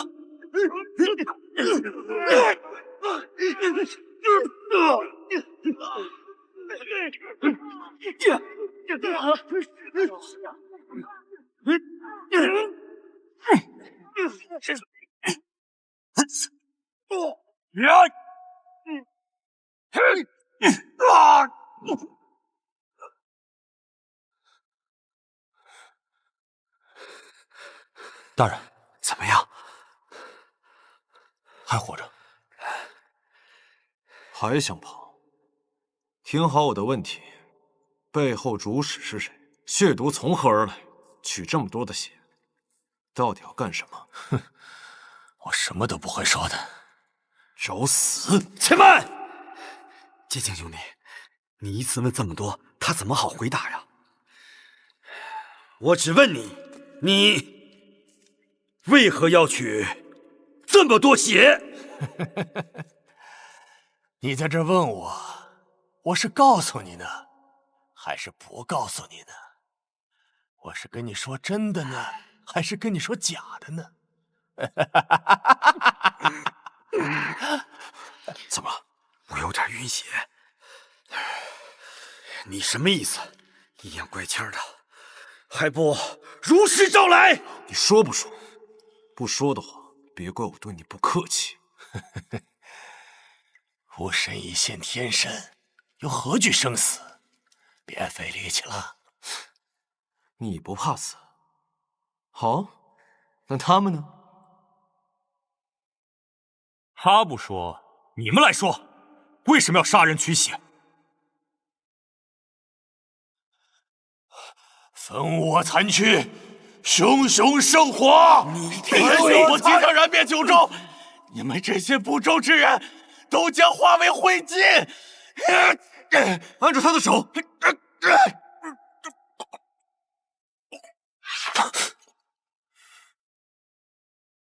死了！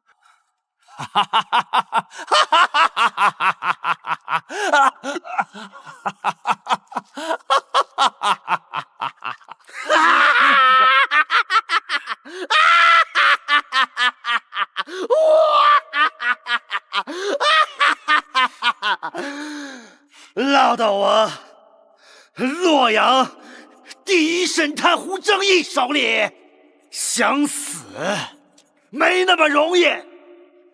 把他给我带下去，喂下本官特制的3尸还魂丹，让他活过来，然后再把18种酷刑在他身上用上一遍。他要是疼死，就接着喂药。啊？什么的？快去！哦，是。能服用胡大人的3尸还魂丹，是那小子3生有幸。此丹一吃，他都走不到鬼门关。待到还阳之后，那钻心剜骨的疼痛是一刻也不会停，还不如死了痛快。还有谁要自尽啊？一起，正好把药都一起服了。我这，你个叛徒！你拿我陈家！你这个叛徒，不得好死！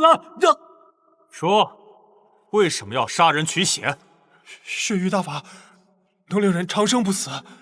教主说，待血域大法练成之时，教徒人人有份。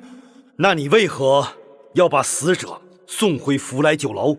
上面的人吩咐，要我们每隔1个时辰便送一具新鲜的女尸。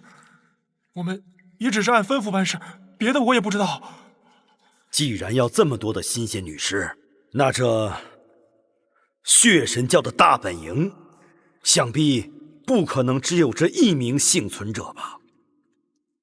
剑星、曾胜，继续搜查。是。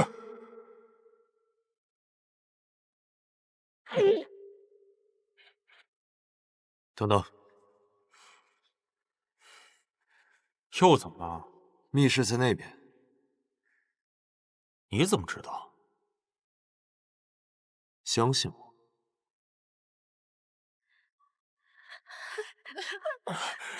走。有救了！说，这是干什么的？他们不是祭品，他们是教主掳来的性奴。你啊，不过跟我没关系。真是个畜生！来人，在，带回大理寺，松绑。是。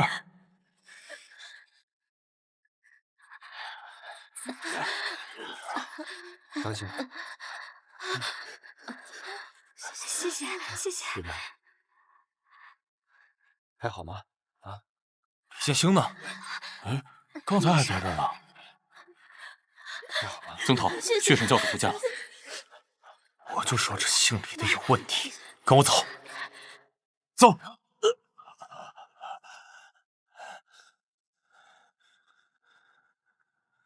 教主大人，我好言相问，你不听，所以我只能把你请到这个地方，好好聊聊了。哼，我什么都不会说的。哦。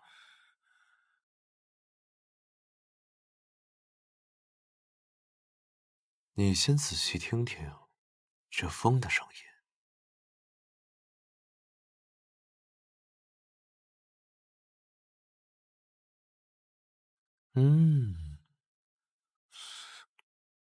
像不像死人的哭泣声啊？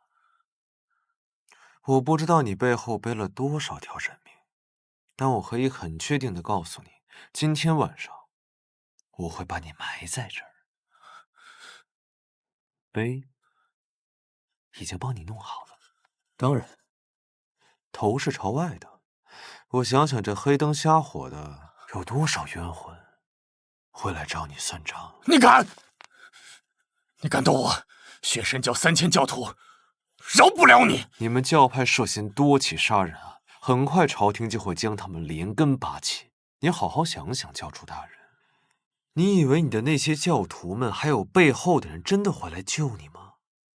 不妨老老实实的回答我的问题。我心情好，姑且可以饶你一命。你到底想知道什么？听着，12年前李作将军府的冤案，全部告诉我。怎么？你是将军府的人？少在这给我装！我现在问的是你。李府的事，我还真没忘。当年那天，真是惨绝人寰，就连能阻挡千军万马的李将军也死不瞑目，杀的真是痛快呀！那天晚上，全都是死人，杀手们满手都是鲜血。也就是那天，我在鲜血中找到了我的神。等等，你们是杀手组织双月？你知道的还真不少嘛。不错，我在皈依血神教之前，确实是双月的一名杀手。为什么攻击李作府？谁下的令？真可笑。你也是个江湖中人，我们做杀手的，怎么可能问雇主问题？那我问你一个你肯定知道的问题：血毒哪儿来的？大人上赐的。大人是谁？你想知道大人是谁？我是不可能告诉你的。不想说也没关系。现在不想说，待会儿你就想说了。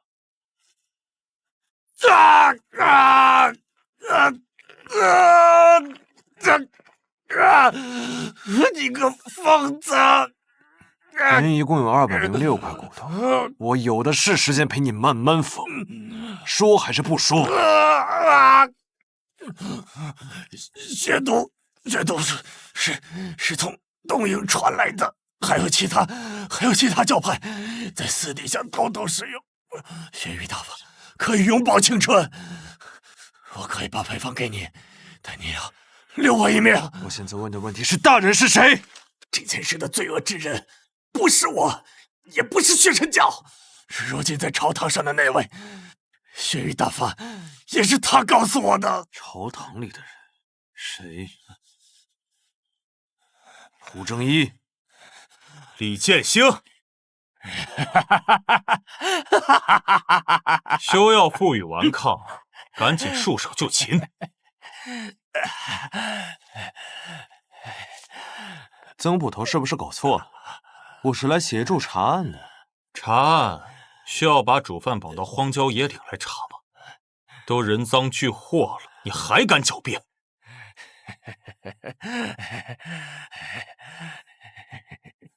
宵小之辈，休想再蒙蔽大人了。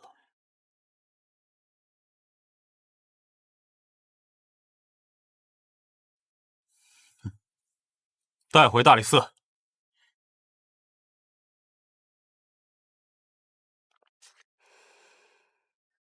给胡爱卿看茶。谢圣人。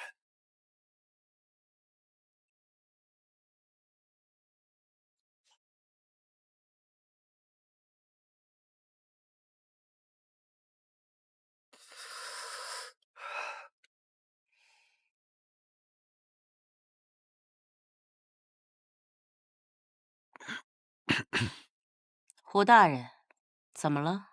觉得烫手了？圣人英明。牵扯到的人，该杀杀，该查查。哪怕此人位高权重。你是查到了什么？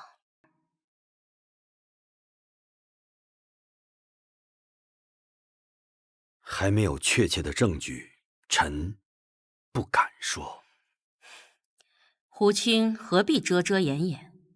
你若是有什么猜测，但说无妨。就算是皇亲国戚犯了国法，也一样按律处置。圣人多虑了，与朝中之人并无干系，而是江湖中一些宵小之辈，竟敢自比三皇五帝。臣以为这起案件或与他们有关，臣一定将他们连根拔起。即便是这些不入流的货色，妄图颠覆社稷，你也要尽快找到证据。当下3日期限已到，你只抓到了下面办事的小喽啰，但幕后主使不除，只怕以后还会发生类似的事件。臣遵旨。喝了的。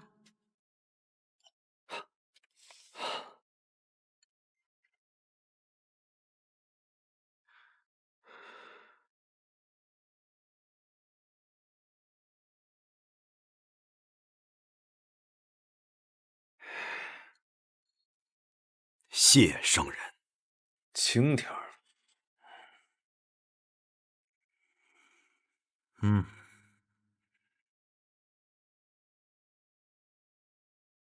有什么要主动交代的吗？等我出手了再交代，你会很后悔的。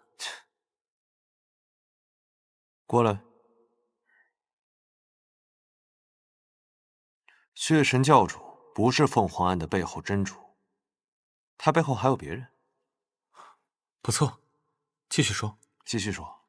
那受不了了，我刚要问出来背后真凶是谁，你不就出现了吗？不过我倒是能感觉到那个人应该跟朝堂关系密切。朝廷都出来了，建兴啊，咱能别瞎咧咧了吗？这血神教的背后不就是你吗？所以这就是你的猜测？这是事实，铁证如山，我亲眼所见。不是曾圣，你用你的猪脑子好好想想，行不行啊？他要是我的手下，我为什么要审他呢？我怎么知道你为什么演戏啊？说，为什么前进大理寺？别那么大声，是不是胡大人请我过来的？那天你不在吗？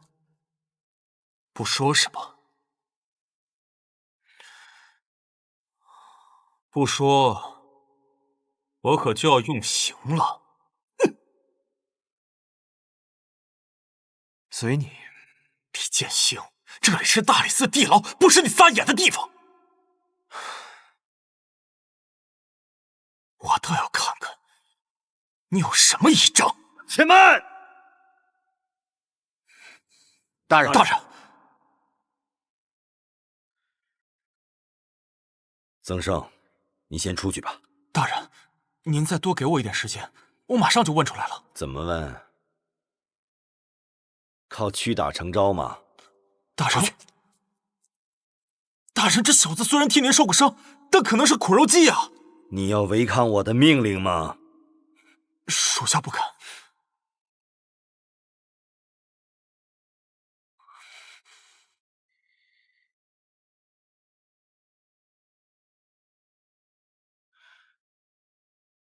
建兴，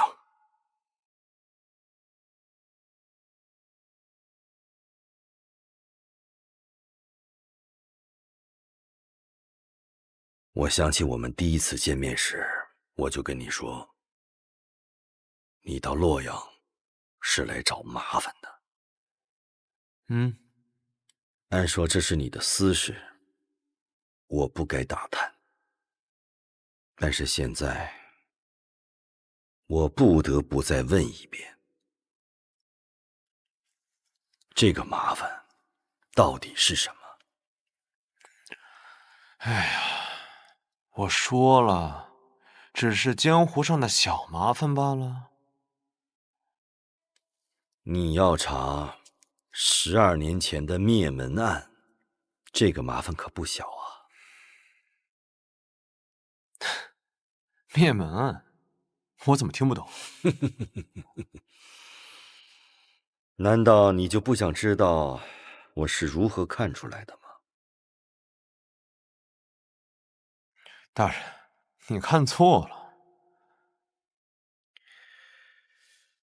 你答应来大理寺，是因凤凰案而起。我当时就觉得你是要查什么事情，而凤凰案牵出的线索无非是2个：凤凰和血毒。我曾经用火焰鹦鹉案来试探，你似乎并不感兴趣，但是血毒就不一样了。特别是我们查到血神教之后，你擅自的行动就多了起来。说吧，你跟李作将军府是什么关系？厉害啊！大人果然慧眼如炬。既然你都已经猜到了，那我只能实话实说了。我的父亲其实就是李作将军的故交。父亲到死的时候，都认为李作将军是被奸人所杀，临终前嘱咐我，要让我为其当年被残忍杀害的李将军和他的家眷们查清真相，抓住凶手。初入洛阳时，李将军对我甚是照顾，他是个好人呐。他也是我的恩人。哦，大人还有这等渊源？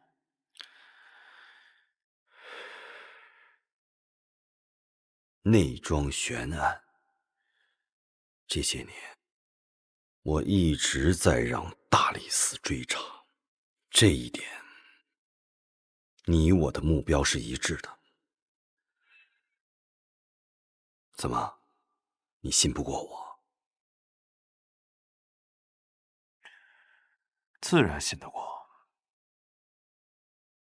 大人既然都这么说了，那就让我来帮助你，咱俩一起去解开当年的谜团。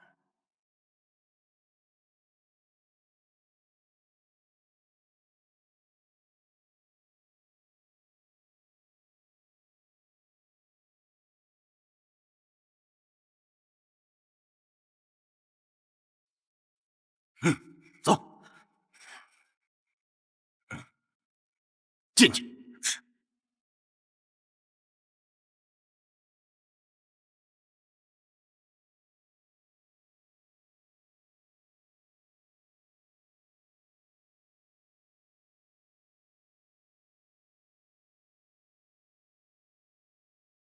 你跟胡正义说的话，我都听见了。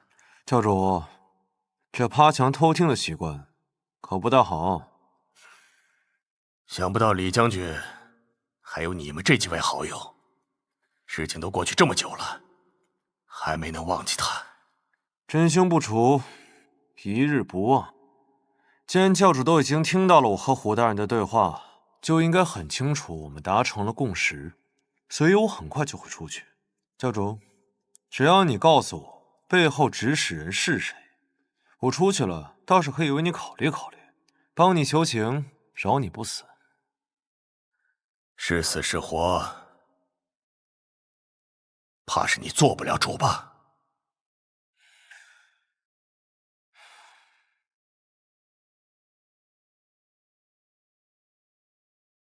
哎，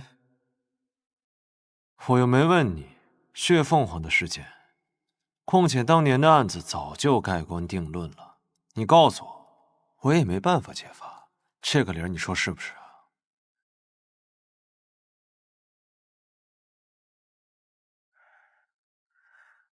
好吧，我说，我把我知道的全部告诉你。闭嘴！不许交谈！进了地牢还敢这么嚣张？你要敢再多说半句，鞭刑伺候！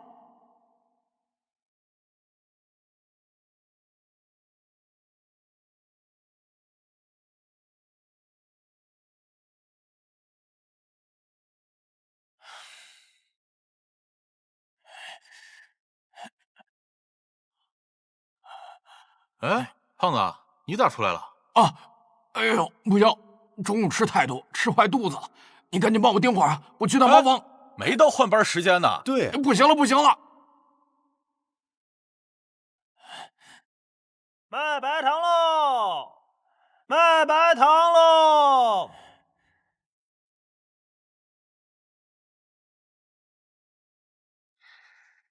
大人，大理寺传来消息，您可以动身了。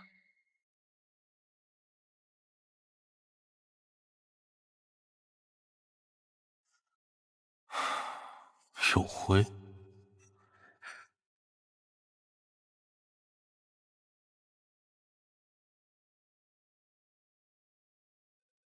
哼！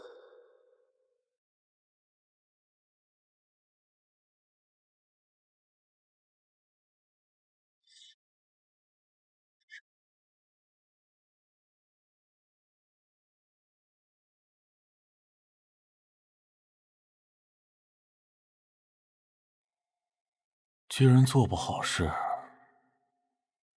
那就该死。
教主，现在没人了，你快点告诉我，你背后的人到底是谁？你是在找我吗？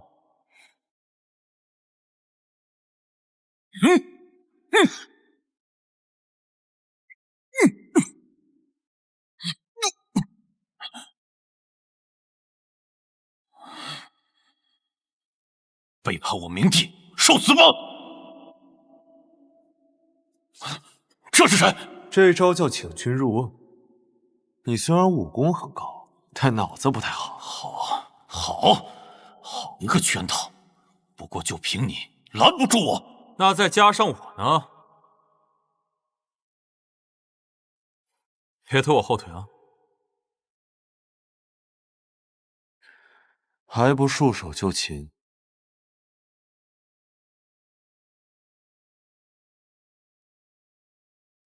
那你有什么办法？还记得被毒杀的唐官和老李头吗？那唐官死后，我们羁押了给他递水的狱卒，也调查了一直给大理寺送水的老李头。这个老李头死了吧？是，属下失职。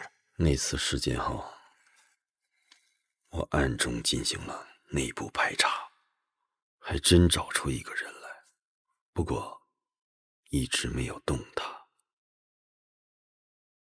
教主提的条件，你尽管答应便是。只要不有违律制良俗，胡某都好办。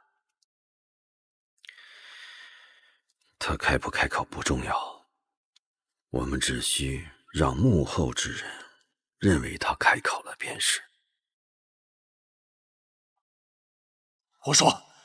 我把我知道的全部告诉你。闭嘴！禁止交谈。进了地牢还敢这么嚣张？你要再敢多说半句，别想伺候！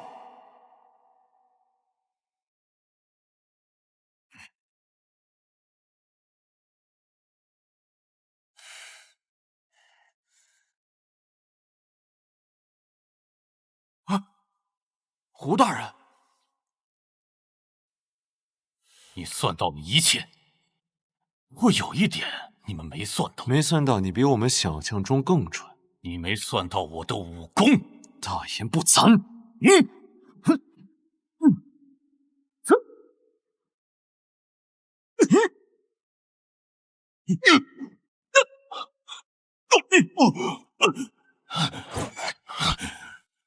纯阳剑，果然是好剑，真是名不虚传。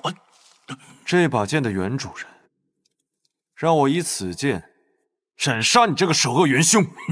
做梦！找死！哼！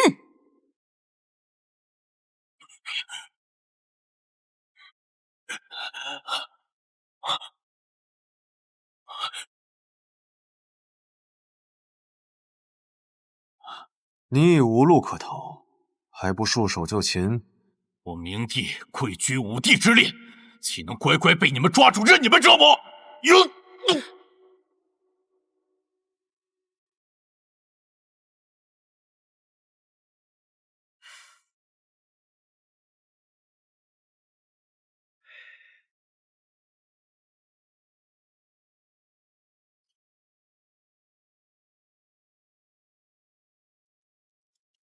认识吗？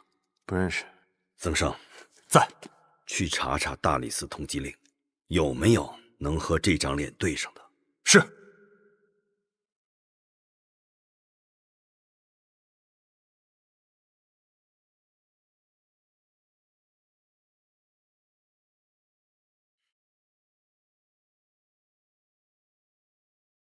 你是不是觉得太容易了？武帝是江湖各大门派按照武功评选出来的，我作为胡帝，位列五帝之末。明帝他排在第4，刚刚与之交手的时候，虽说他的武功也不算差，但要说是当世第4，实在是有些牵强。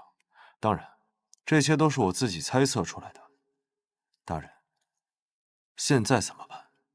线索全断了。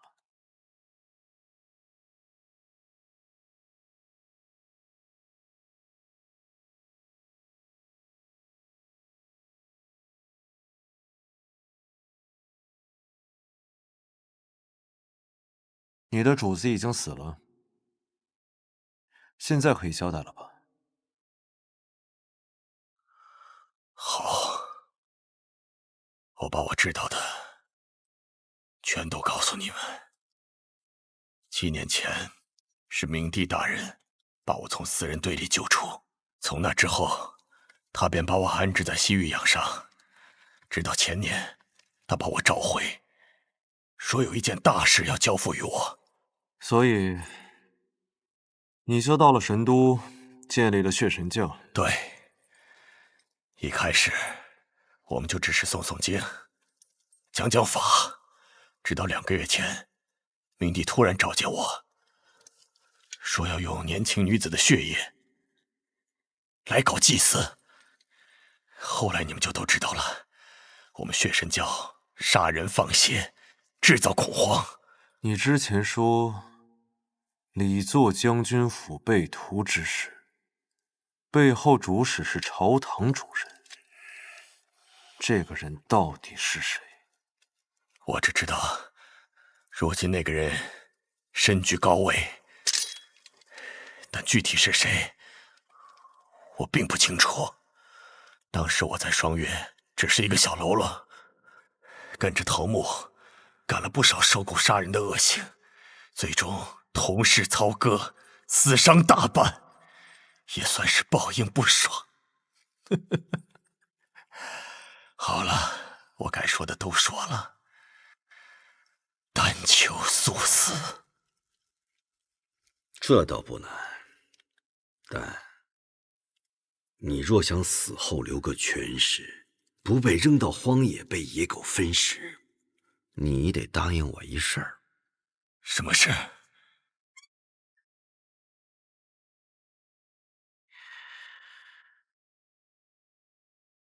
把血毒的解药交出来。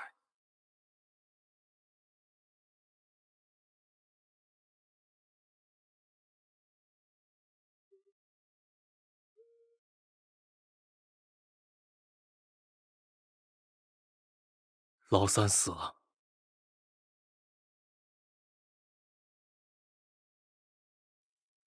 大理寺里面有胡正义这个老狐狸，哪这么容易进去杀人呢？不过老三死的不亏，凤凰案搞出这么大的动静，又牵扯出血神教，只怕不牺牲一个影子，很难交差呀。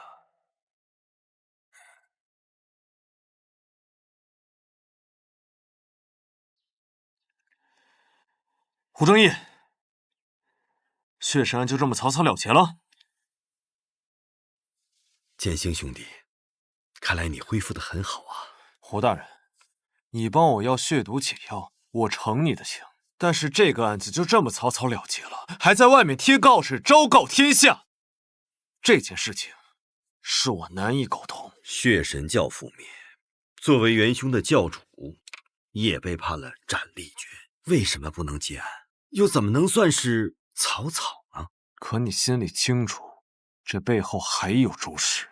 就是因为这背后还有主使，所以我们才对外宣布结案，让其放松警惕，才能露出马脚。当下对方时刻提防我们什么也查不出来呀。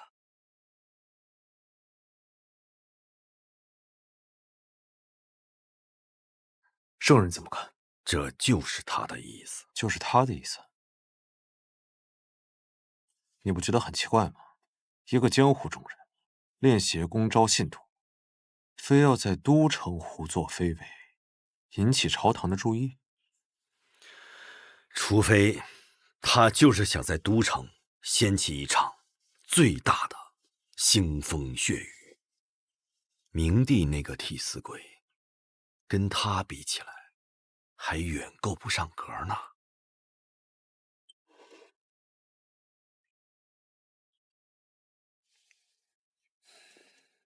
你是在怀疑孙承景？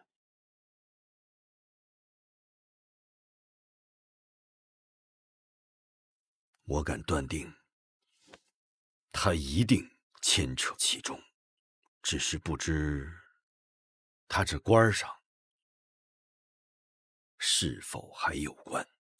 我们可待他们再次出手。啊，对了，你要我给你调的李作案的卷宗，我给你调来了。给。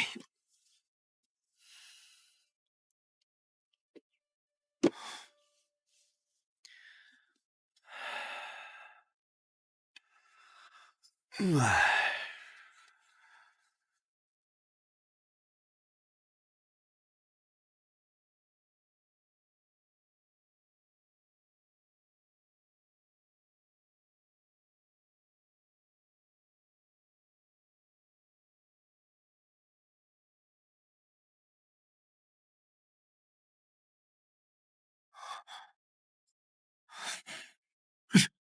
胡正义，你骗谁啊？这明明就是一堆白纸！剑心兄弟莫急，剑心兄弟莫急呀。事情是这样的，12年前，李将军满门遇害后，圣人便下令将李作案的相关资料尽数销毁。所以，无论是众卿弹劾李将军的书文，还是李府灭门的调查记录，全都被替换成了白纸啊！你早就在大理寺，明明知道，为什么不早说？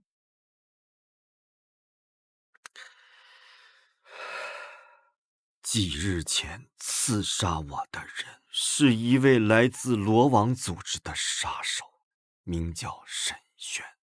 他与胡帝并肩闯荡江湖。当时我说起武库失窃一事时，你明明知道是罗网所为，也知道这个要刺杀我的人是沈轩，你为什么不早说呢？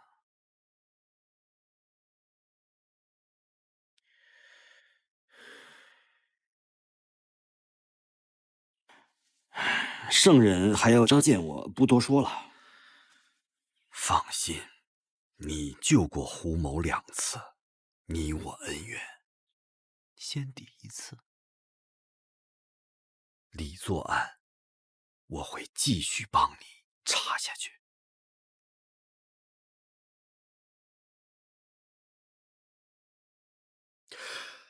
啊，对了，有些流程按律还是要走的，还望剑星兄弟多多包涵。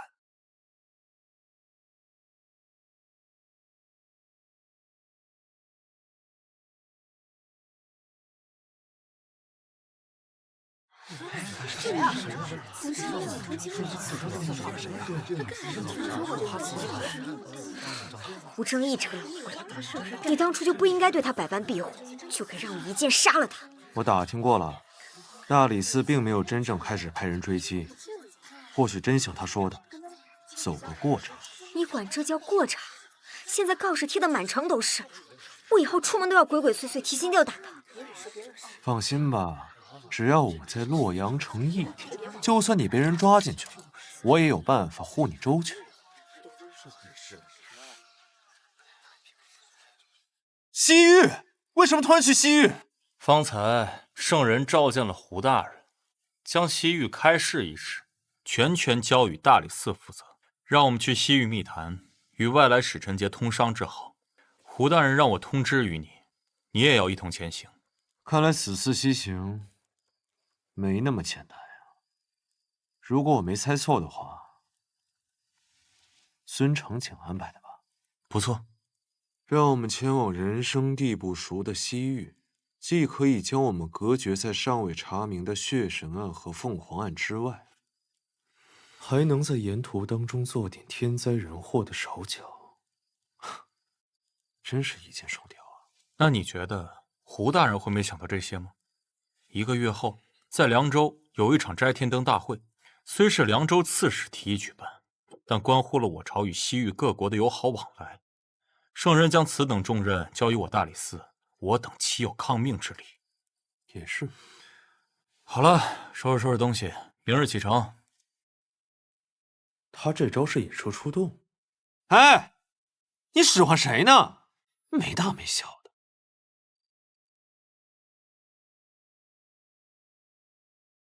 先从头开始切。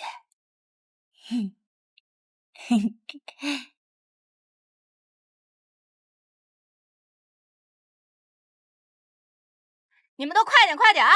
哎，后边都跟上，把这个箱子放那边。刘老太婆，都什么时候了，怎么还不出来呀？大人，快来看，好热闹！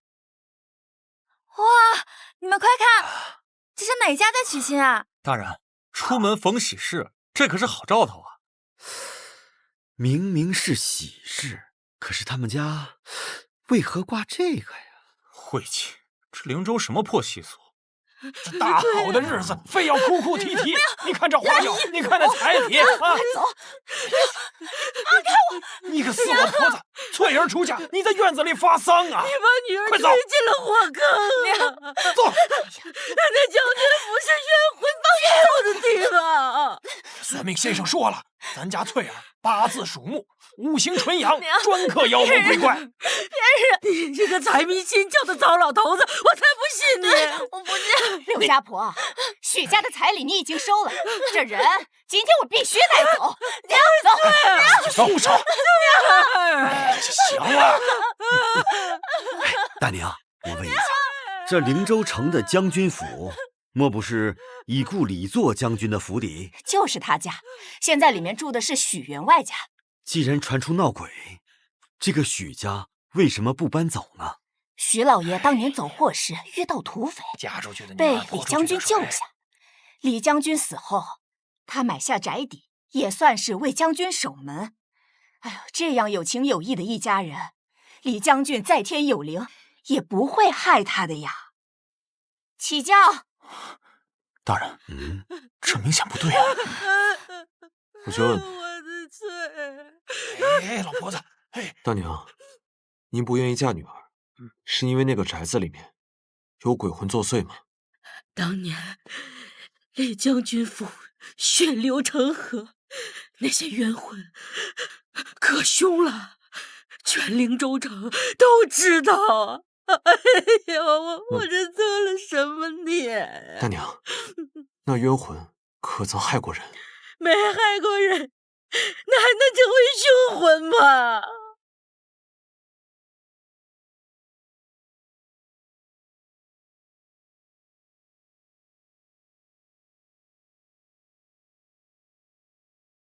那许家娶了多少人妻子？哪一人不是死的诡异啊？哎，行了，走吧，走吧，回去，回去，回去。建兴，你怎么看？李家满门忠烈，即便是身处九泉之下，我相信也绝对不会化作凶魂。说得好，这次你说的确实有些道理。各位，既然我们遇上了冤情，我们身为大理寺人，不能坐视不管，一为黎民百姓，二也不辱李将军的清誉。可我们公务在身，还要赶路啊！还有1个多月的时间，从灵州到凉州，时间足够。如果不够的话，赶路便是。是啊，大人，这明显就是强抢民女啊！对啊，大人，那女孩太可怜了，您可一定要帮帮她。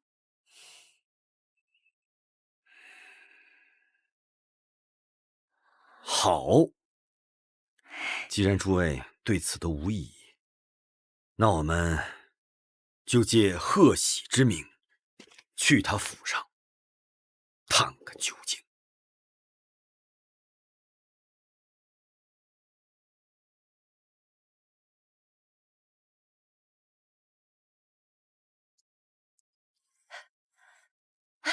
夫君，你看，是建兴回来了。你还知道回来？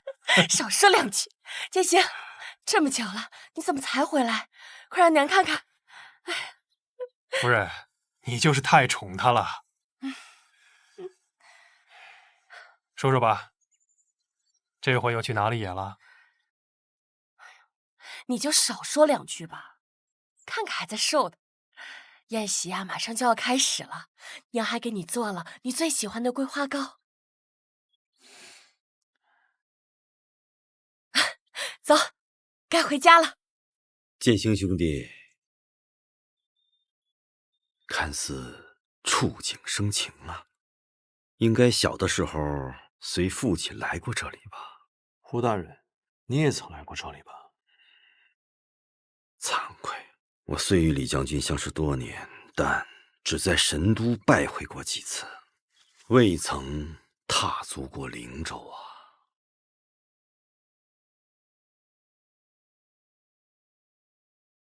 大人，快！快点，快点，赶快点，再高点啊！往右。哎呀，高点儿！哎，高点，高点！往左，往左，好吗？往右的，往右。这位仁兄，请问，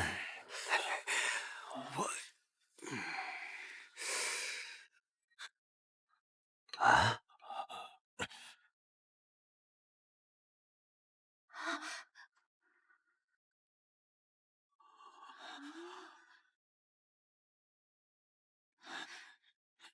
这谁啊？不知道。大人，这下人很是奇怪啊。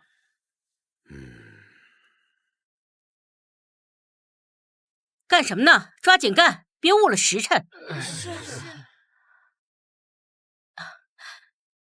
不知几位是？在下胡礼，原是广元商号的牙快，近来携家眷云游四海。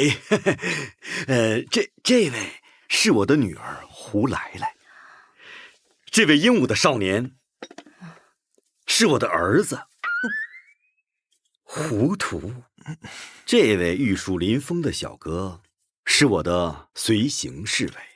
胡某今日途经灵州，幸闻府上有喜，特来恭贺，备了些薄礼，万望效留。快收下，真是太谢谢了。婚礼安排在明天，几位贵客不如在府上小住2日。我们府上许久没有这么热闹了。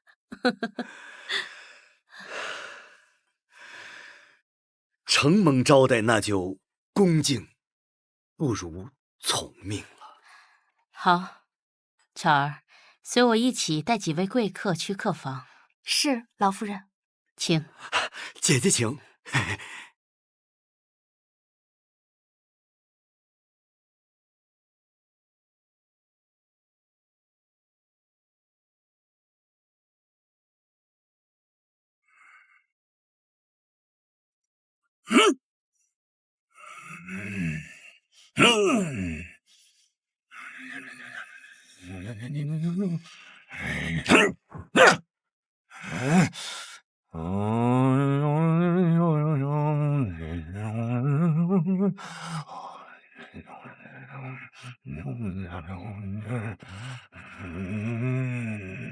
哦，不瞒各位，这是在为小儿的先夫人做法，怕他们在下面不得安宁。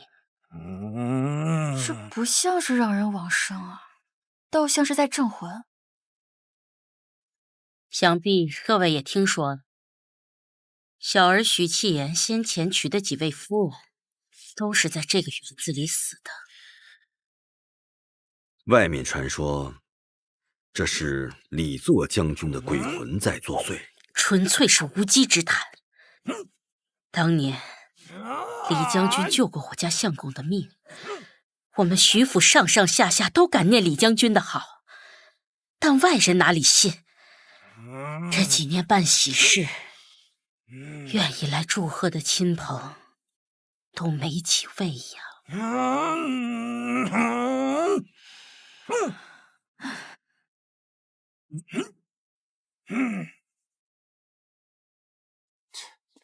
我不相信这个世界上有鬼魂，要是真的有，我倒想会一会。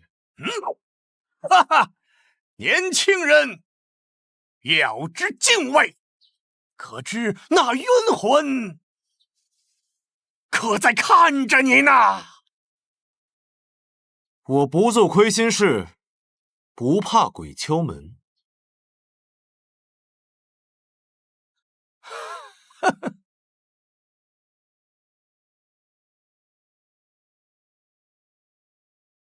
公子，这就是您的客房。谢谢。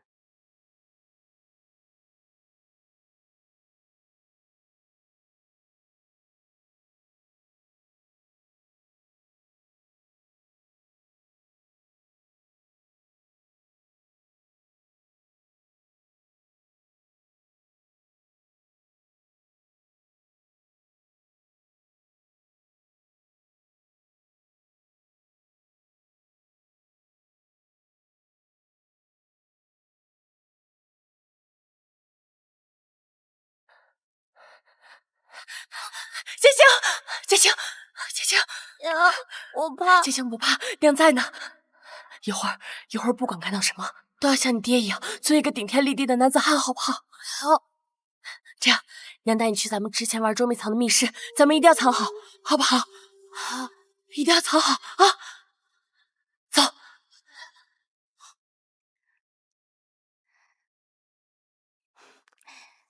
小公子，巧儿，你看我给你带什么好吃的了？哎，给你，这是我从厨房悄悄偷出来的，差一点就被我娘发现了。谢谢公子。好吃吗？好吃，我最喜欢吃桂花糕了。这些都是你的，慢慢吃，别急。李建兴，快跑！小子，刚才是不是又去厨房偷东西吃了？你给我站住！巧儿姑娘，好久不见。刚刚徐老太叫你巧儿的时候，还以为重名，没想到真的是你。公子这些年变化可真大，巧儿一时都没敢认，只是没想到后面会发生这些事儿。也算幸运，你刚好去厨房偷吃桂花糕，在柴火堆里睡着了，才躲过一劫。是啊，只是自那之后，我与小公子各自分别。这12年，我再也没有听到你的消息。这些年，你活得很累吧？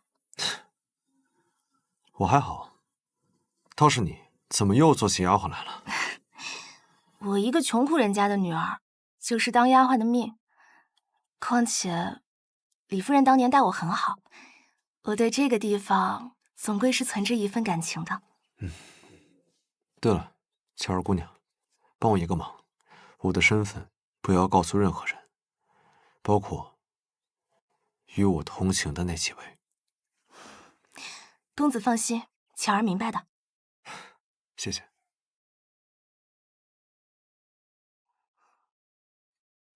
那巧儿就不打扰公子休息了。建行兄弟，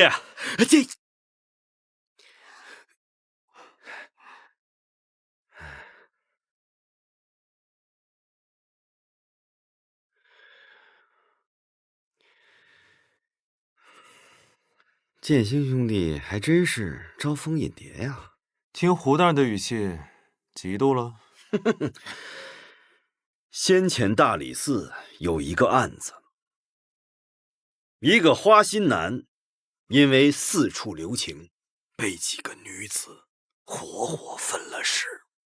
建兴兄弟，你可要小心呐！胡大人费心了，我李建兴行得正，坐得直，不怕半夜鬼敲门。找我何事啊？徐老太今晚请我们吃席。老夫人，客人到了。贵客，快请进。老夫人，快坐吧。谢谢。大家都坐。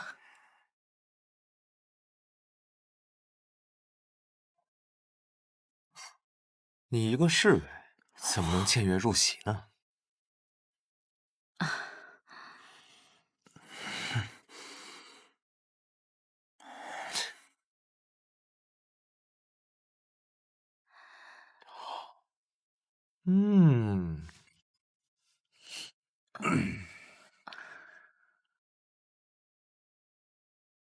糊涂公子，若是觉得好吃，不妨多吃一些。谢谢老夫人款待。来，大家举杯共饮。好。哎，谢谢。请。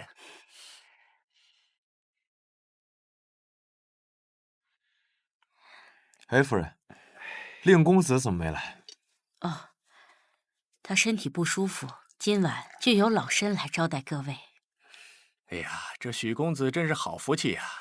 听说这位新娘子生的是花容月貌啊，方才贫道算出徐老夫人这子女宫流年破军化科，想必不出半年便可开花结果呀！哎呦，那就借大师吉言。哎，哦，大家吃菜，别客气，哎，不用客气啊。且，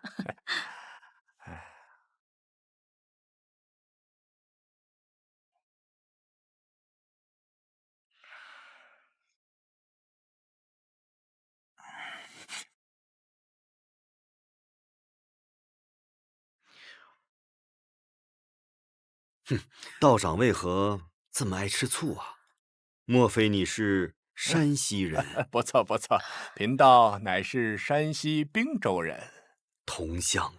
哎呀，贫道自下山游历四方，真是没想到今日能在这灵州遇到同乡啊！缘分，缘分呐！请。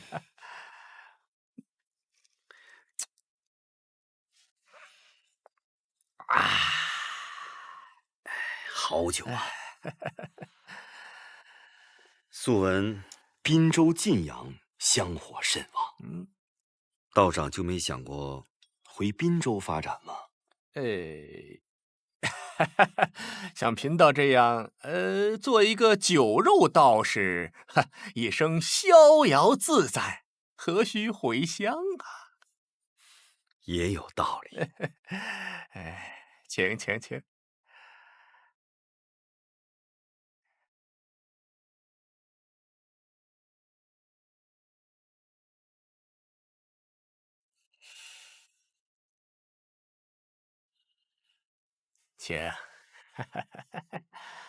哎呀，来，怎么了？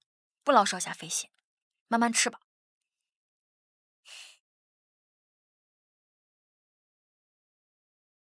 我先去吹吹风，你们慢慢吃。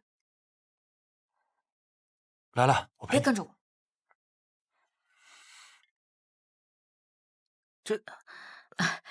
继续吃。来，喝酒。我这一儿一女，平时缺少管教，哎呀，惭愧呀！很好。喝酒。侯公子请。哎呦，喝得真快啊！好你个李建兴，真是个花心大萝卜！才认识人家姑娘几天就开始你侬我侬的，干脆好事成双，你们两个也拜堂成亲算了。暮色沉，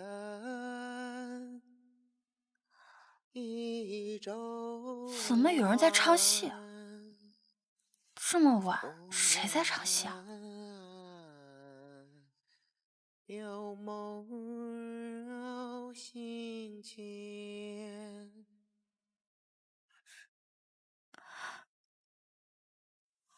云烟，云烟。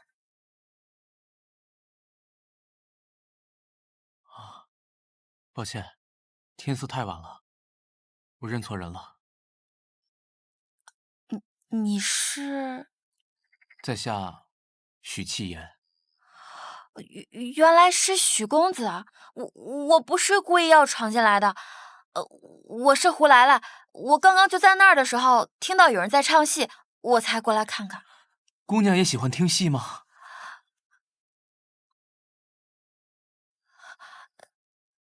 那个，我先走了。等等，来，姑娘，我送你吧。不知可否问一下姑娘的生辰八字啊？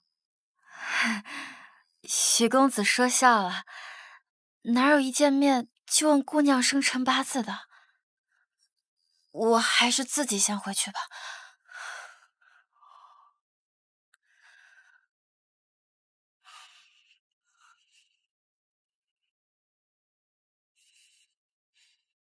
云烟，你很快就能回来了，很快。各位贵客，且坐。老身啊，有些乏了，明天早晨还要安排婚礼，老身先告退了。好，多谢夫人。你们继续，继续。我们再喝几杯，跟我老乡。对，好，请坐。来，夫人慢走。哎呀，哎呦，来，满饮此杯，倒满。对，酒逢知己啊，千杯少。儿子，来，敬你叔叔一杯，来。那一起，来，一起，碰一个，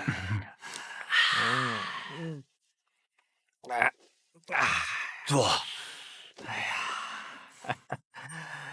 没事啊，你们是不是还不知道这里曾经发生过什么事啊？我们几个刚来灵州，这其中真相啊，确实不知，还望老乡道长解惑呀。其实这里呀，闹鬼。道长说的莫不是12年前将军府的冤魂？这一路我们来灵州，听了不少这样的故事。你只知其一，不知其二啊！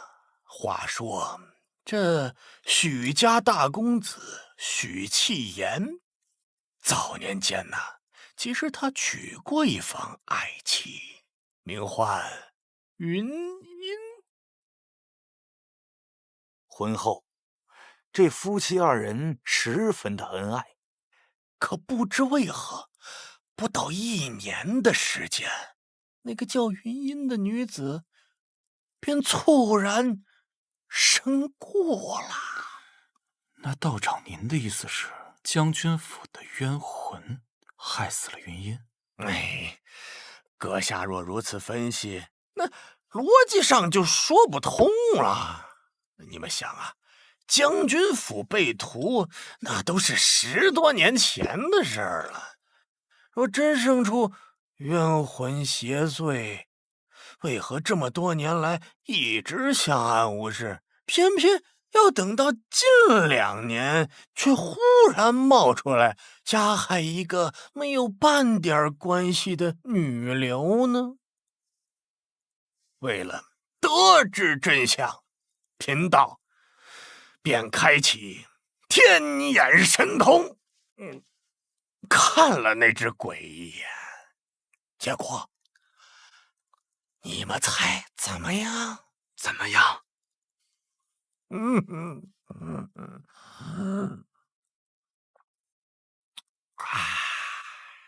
后来啊，我看见那只冤魂其实是个女鬼，而且她死的时间呢，也就是近3、5年的事儿。您的意思是说，徐府闹的鬼是云音？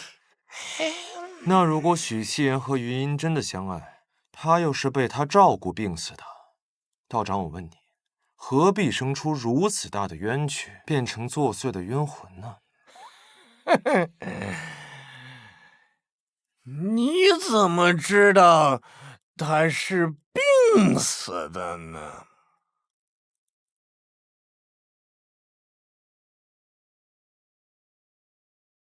爹！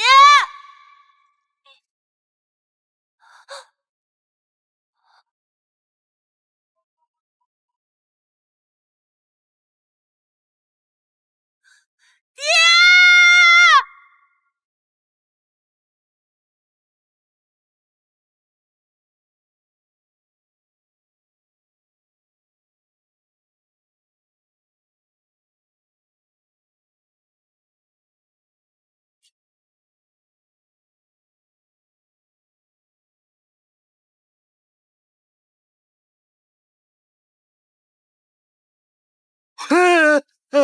有病啊！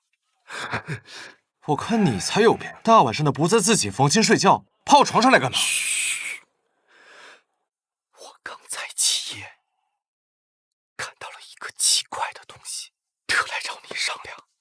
我看最奇怪的人是你吧？你听我说。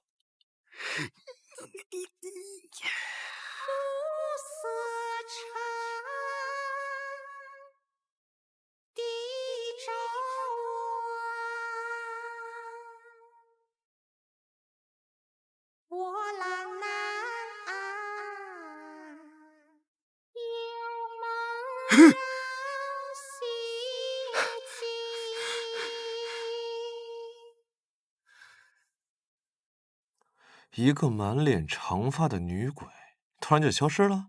对，胡大人，怕不是做了亏心事，被女鬼缠上了吧？你以为我是你啊？我真的看到了，那女鬼。住手！哎呀，福州还来！哎呀，许公子，你把它给我！哎呦，都是因为你这个妖道，害得云英她不得安宁。哎呀，许公子，你误会我了，我这么做完全是为了让云英姑娘安息。你怎么不知好歹呢？你住手！你们在做什么？许老夫人，哎呀，许老夫人，你可来了呀！若是任由令郎再这么胡闹下去，贫道也爱莫能助了呀！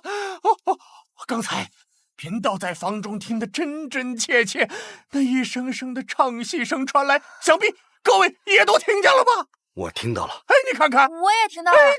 那便是云英夫人的鬼魂在作祟，前面几位新夫人都是被他害死的。你叛国人！哎呀，别打了！哎呀，你还要对那个女人执迷不悟到什么时候？她不放过你新娶的妻子，就是想让我们许家断子绝孙。你不懂，你们都不懂。云英她在乎我，因为云英她在乎我。不准再见福州！你呀，许老夫人，你看看这，哎呀，这都糟践了呀！哎呀，你这可怎么好啊？这，哎，我来，我都给你捡起来。哎，我一点不剩啊！哎呀，哎呀呀，哎呦！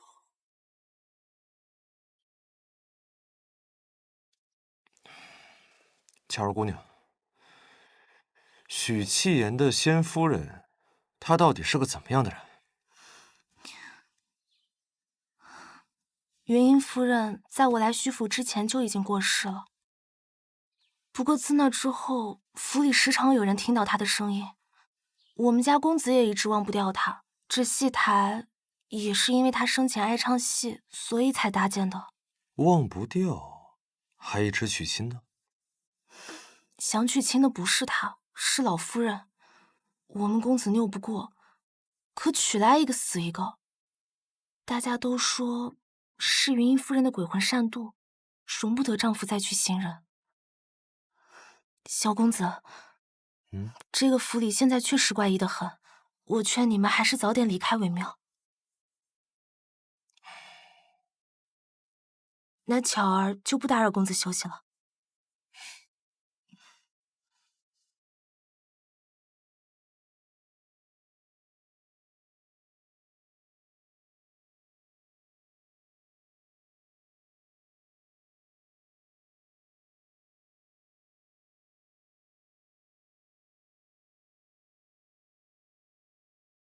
天地为证，日月为媒。今有新人许公子和柳小姐两情相悦，缔结连理，请新人行成婚大礼，一拜天地，二拜高堂。大人，明明是婚礼，看这帮人全哭丧着脸。大抵是因为夫妻对都会出事拜儿吧？哎，白天怎么没有听到那诡异的声音呢？这白天闹什么鬼？这鬼啊，估计去地府休息了。李成，今晚注定是个不眠之夜。少喝酒。等宴席过后，我就去守着。我倒要看看他是谁。乖儿子，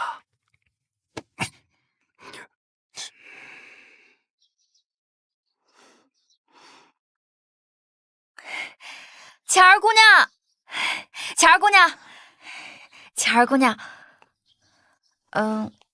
我房间钥匙丢了，你有备用的吗？啊，有的。谢谢。我还有事要忙，那我就先走了。哦，哎，巧儿姑娘，不知是否方便问一句，你与我哥是否曾经相识？我就是看你们二人时常交谈甚欢，就仿佛旧友重逢。没有，我们也是刚认识的。啊，你们刚认识就如此投缘，真叫人羡慕。唉，我前几日不慎惹糊涂大哥生气了，正愁不知道如何向他赔罪呢。我这2日观察，他喜欢甜口，尤其是桂花糕。你若是想向他赔罪的话呢，送上1盒西西的桂花糕，那就再好不过了。哦，巧儿姐，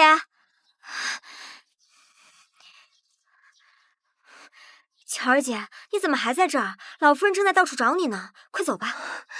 胡姑娘，那我就先去忙了。哦，好。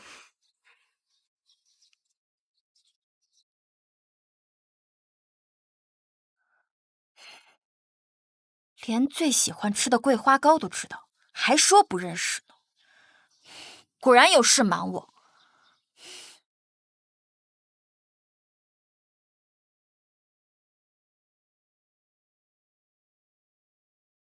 合卺酒，锦帐勤缱绻，月圆花好。2位请用。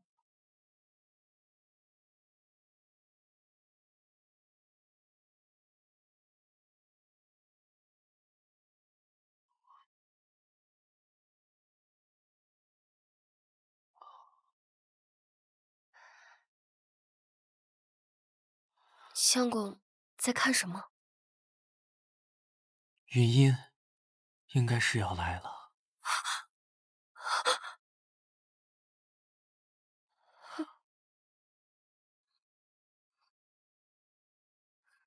夫人别怕，没事的。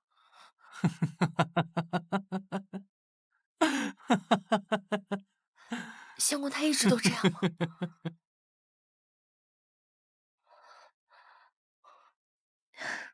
公子他不是坏人，只是有一些忘不掉云音夫人。夫人，您别怕。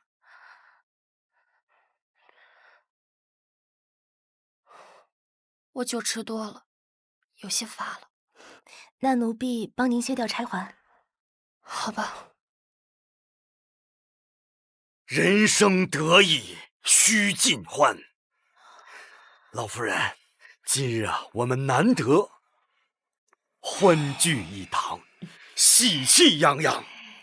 这酒啊，是越喝越有味道了。哈哈哈哈！干！干！干！敢问夫人芳龄啊？看你说的，说笑了，说笑了。我都这把年纪了，还什么芳龄啊？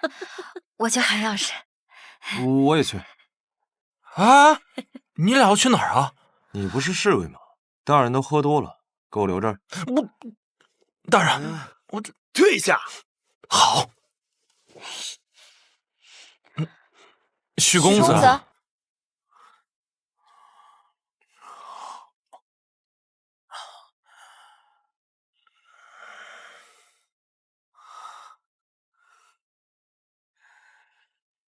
真是个奇怪的。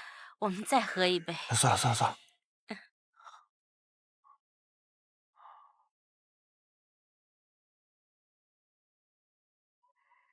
巧儿姑娘，我来还钥匙。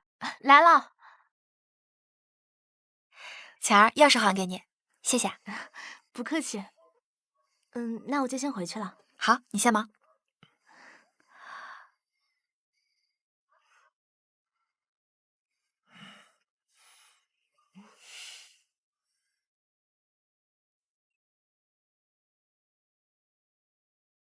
走了，还看？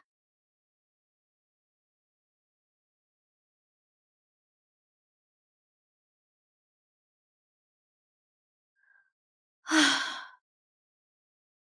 就在这儿坐一会儿吧。实在是没有办法看到胡大人和徐老太那么没羞没臊。想想就让人觉得头皮发麻。你说的太对了，甜甜，刚刚你不看到了吗？胡正义这个老头子，一把年纪了，在里面谈情说爱，羞不羞？唉，李建兴，我看方才巧儿收钥匙的时候，他对你十分照顾，看来建兴兄自有家人关怀。怎么，曾大人是羡慕我有人关怀了？好，不过话说好，有人关怀固然是好，倒不像曾兄这般无牵无挂，好像也是一种逍遥自在，对吧？啊，他说我没人要。哎呀，你这么高的个子，还跟一个小女孩在那告状，好好说。建兴大哥，你可真是魅力不同凡响啊！才认识巧儿姑娘几天啊，就连喜好什么都让人家知道了。干脆好事成双，你俩一块拜堂成亲算了。还桂花糕、绿豆糕爱不爱吃？是啊，李建兴，我看那巧儿也是风韵犹存啊，不如你去和她共度良宵，让我和甜甜在这欣赏雨景。哎，曾大少，你那点小心思以为我看不出来了？还风韵犹存？你那退化的猪脑能不能动脑子想想，成语会不会？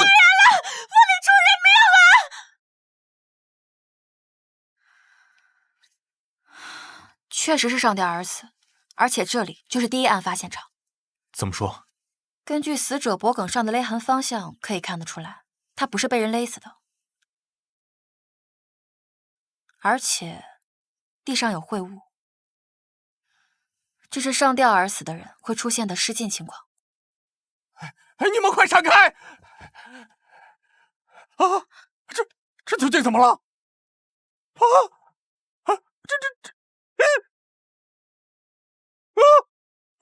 没了！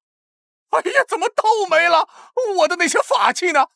符咒呢？啊，还有那幅画去哪儿了？许公子，这不会也是你所为吧？你这逆子！许老夫人呐，这可实在怪不得贫道了。这新娘子分明是云音夫人的鬼魂引诱来自尽的。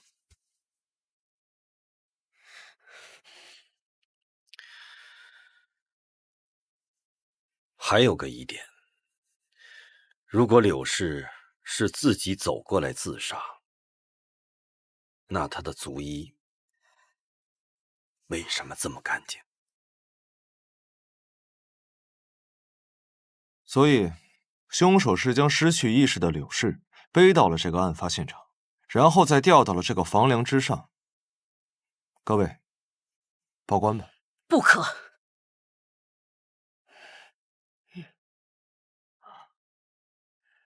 这是我们家跟柳氏父亲签订的合议。柳氏父亲自愿把女儿卖给我们，协议书里写的明明白白的。如果新娘在新婚3天内死亡，无论出于何种原因，都不得报官。可你这也太……好了，既然是许家的家事，我们这些外人就不要插手了。可话虽如此，我们身为许府的贵客，又碰上了这样的事情，还是问清楚为好。今天晚上，所有人都在现场，可唯独道长你不在。可否告知在下道长当时身在何处啊？我，哎呀，这还用问吗？我一直在自己的房中歇息啊。今日白天能去参加婚礼，已经是给徐老夫人最大的尊重了。至于那晚宴嘛，贫道心有不忿，自是任何山珍海味也无从下咽。那道长可否回答我，是否有人证可以证明您当时确实在房间之中？这公子所言何意啊？贫道已经说过了，贫道一直在自己的房中歇息，自然无旁人作证了。那么如此说来，道长所说的话就无从考证了。我大师，老身可是花了大价钱请你来做事，可现在还是死了人了。徐老夫人呐，若不是令公子如此这般，那冤魂怎会出来害人呢？你有什么证据证明是云音的鬼魂害人？这还……云音就算变成了鬼，也是好鬼。什么？好鬼？好，公子大可以继续这么想。归根结底啊，也不是贫道断子绝孙。老夫人可另请高明，贫道即刻启程，从此后再也不会问徐府的任何事务。大师，大师，冤孽呀，冤孽呀！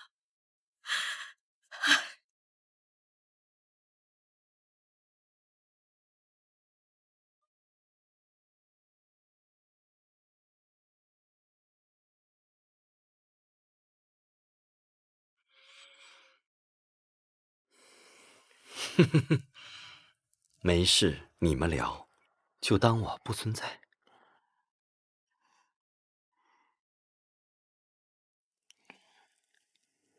你在洞房里服侍柳氏的时候，他有什么奇怪的地方吗？奇怪的地方，我们家公子一直神神叨叨的，新娘被吓到了。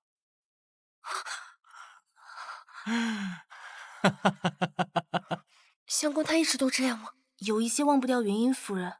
夫人，您别怕。我酒吃多了，有些乏了。那奴婢帮您卸掉钗环。走吧。公子离开后，他看起来心情也不太好。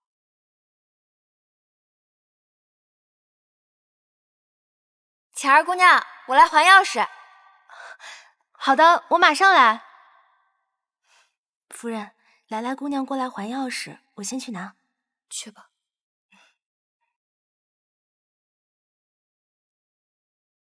巧儿，钥匙还给你，谢谢啊。不客气。那我就先回去了。好，你先忙。走了，还看？夫人，那奴婢先扶您去休息。走吧。帮他洗漱完，他就要睡了，而且还穿着婚服。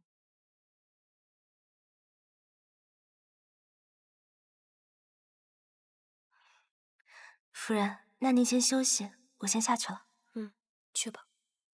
之后我去了厨房，想到新娘一整天没吃东西，怪可怜的，就想送些吃的过去。真是麻烦巧儿姐了。这有什么麻烦的？以后有需要帮忙的地方，还可以来找我。行，那……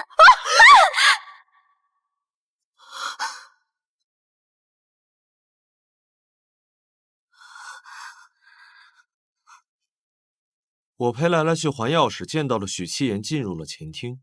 等我们还完钥匙回来，发现他还在前厅，所以并没有作案的时间。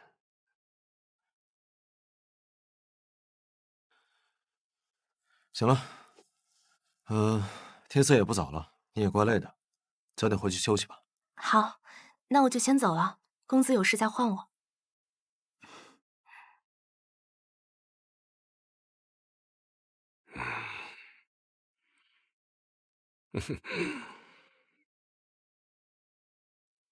你干嘛？天都快亮了，你还在这儿？怎么，是打算后住一间房吗？时候不早了，我也该回去休息了。告辞。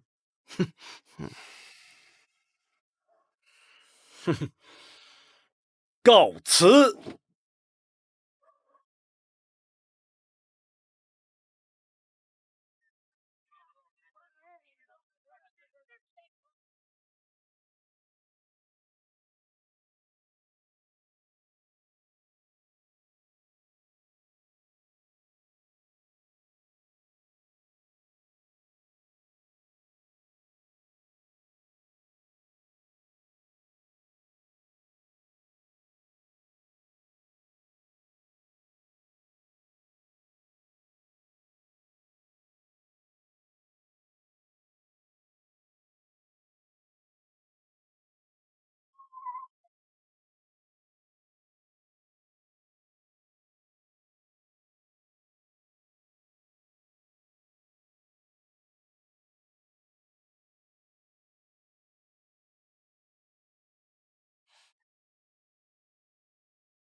堂堂大理寺卿干这种偷偷摸摸的事儿，你不也是一样吗？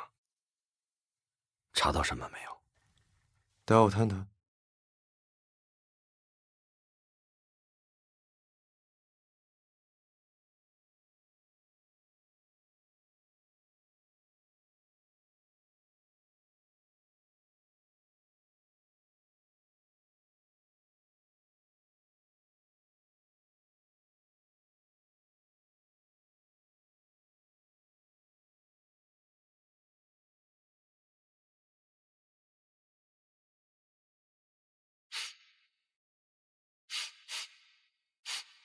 饭菜、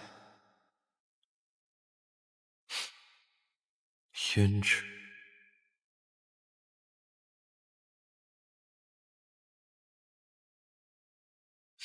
蜡烛、酒。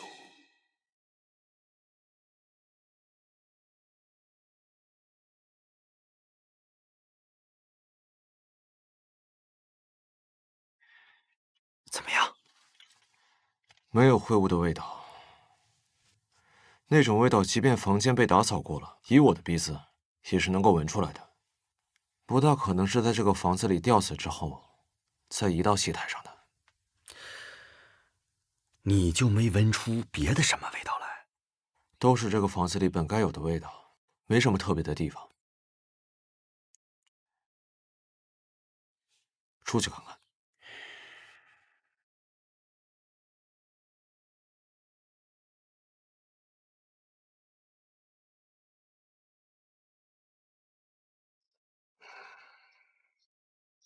这婚房离戏台倒是不远。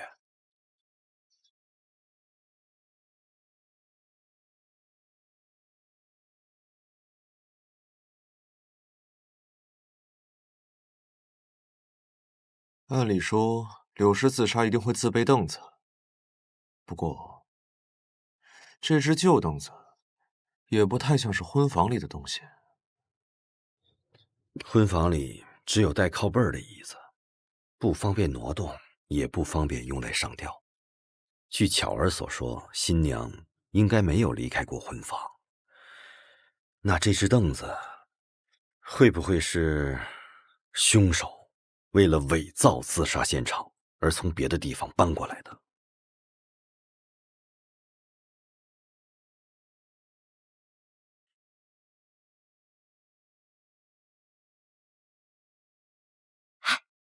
前2天啊，新娘死在戏台里，可吓人了。这2天都没睡好觉。我也是，我在想要不要离府了，天天做噩梦。两位姐姐，忙着呢。来坐。好。这个弟弟打听点事儿呗。像这种凳子，在咱们府上多吗？这样的凳子在府上一模一样的有很多，谁都有可能搬出来坐会儿晒晒太阳。那昨天晚上在这个厨房里头，一共几个人呢？昨晚就我、真儿、莲儿、掌勺的他们都回去休息了。那中间有没有什么人过来帮忙？昨晚大家都忙得很，活儿比较多，我没太注意。对了，巧儿姐来过。对了，你不说我都忘了，人家巧儿可是老夫人眼前的红人。昨天太阳打西边出来了，跑到后厨我们这种粗人待的地方帮忙。巧儿姐是好心，好心？她心里想的什么我们还不知道啊？人家可是过好日子的人，心高着呢。平时不是贴着老夫人，就是贴着气颜公子，说不准就是他想上位才杀的人。你别胡说。真儿，你一个粗使丫鬟怎么还帮着他说话呢？我真以为傍上他就能攀上高枝了？我没有。两位姐姐，别吵了，没必要。喝茶。那这个巧儿帮工了多久之后再回去的？当时大厨做了一道羊肉锁饼，大概只有2刻钟吧。之后我就和他一起回的婚房。我可以作证，巧儿姐什么都没有做过。那你和他回婚房的时候，有带凳子吗？我们当时都端着菜，而且看见尸体的时候，那个凳子就已经在新娘脚下了。喝茶，喝茶。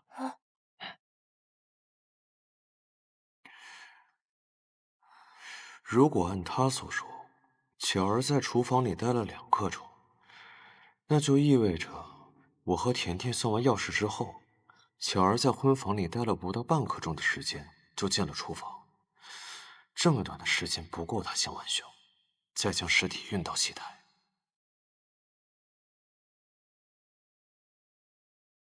如果新娘在新婚3天内死亡，无论出于何种原因，都不得报官。哼，凶手必然就在这7人之中，到底会是谁呢？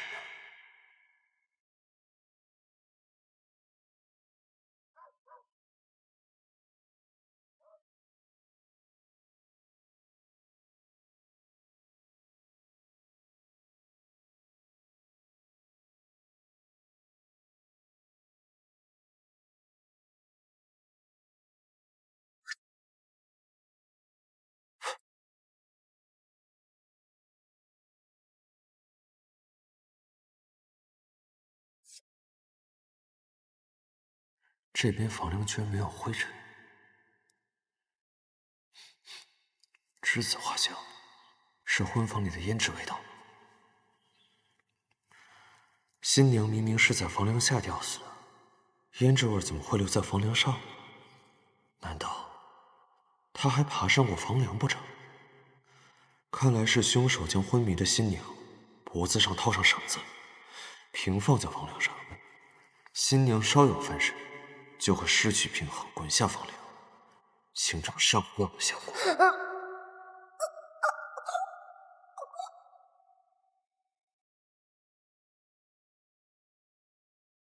这就对了，这就像一个定时的杀人装置，这么做就是为了让自己有不在场的证明，也不对啊。这么高的房梁，凶手是怎么将昏迷的新娘给运上来的？除非他会功夫。不见得，用梯子不就行了吗？你怎么到处乱窜？你不也总是上蹿下跳的吗？你看来对这里也很熟悉嘛。彼此彼此，搭把手。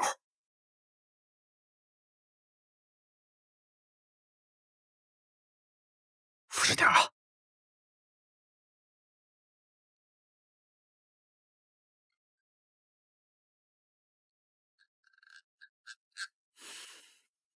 凶手是踩着梯子上的房梁。虽然柳氏身材娇小，但一个女人也很难把她抱起来。徐老太太肯定抱不动，府里的丫鬟们也都很勉强了。许倩和管家一直在前庭，厨师一直在厨房，他们也没有时间作案。那最大的嫌疑人就是那个逍遥子。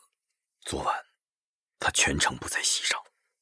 要说动机，那也有，因为只有不停的死人，他才会不停的赚到钱。所以，他客居灵州，一直围着徐府转悠。我现在就去好好会会那个逍遥子。杀人了！杀人了！哎，快把梯子烧了！快走！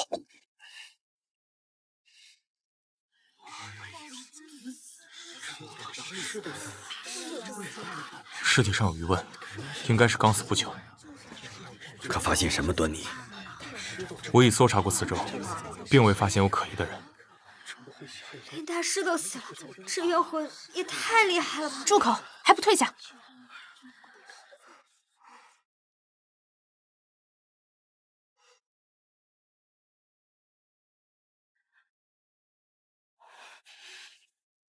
连大师都死了，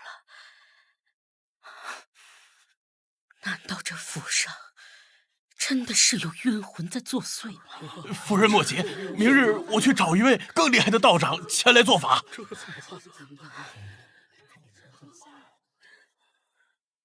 哎，胡来了呢？我也没看到。怎么回事？又死人了？大晚上的，你怎么跟他在一块儿？我方才迷路了，多亏了许公子，我才找到回来的路。甜甜，你添什么乱？来来呀！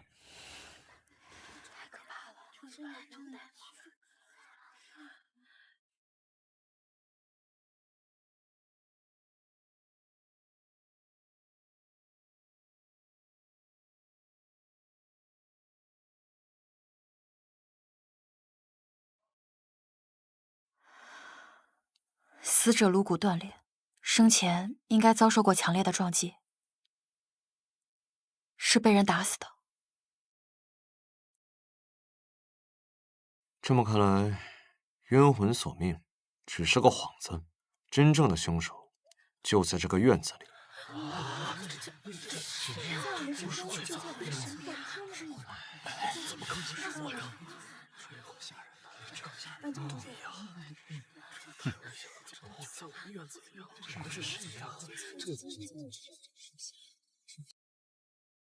徐府过往所有案子的卷宗都在这里了吗？是的，大人。我今日以大理寺的身份去官府，把所有的案件全部调过来了。在这些过往案件中，有投河自尽的，这是被火烧死的；还有被利器所杀的，有在花园惨死的。这些死法各不相同，会不会真的只是自杀？何以见得？如果真的是被某个人所杀，应该不会反复变换作案手法才是。那也未必，之前也有过会不断变换杀人手段的连环杀手。这几起案件，死者死法虽有不同，但他们都是贫苦人家的女儿。许七言的新娘也都年轻貌美，而且从画像上来看，这几位都跟他有点相似之处。这不是很正常吗？许七言喜欢云音，所以后来找的都是代替品。凶手又与老许家有断子绝孙之仇，所以他娶一个杀一个。哦，对了，大人，今日我去官府领相关卷宗时，被一个书生拦住。他说有重要职务要交付于我等，我已与他约定，于今日未时在书信摊会面。如今时辰已近，我们不如赶紧出发吧。备马。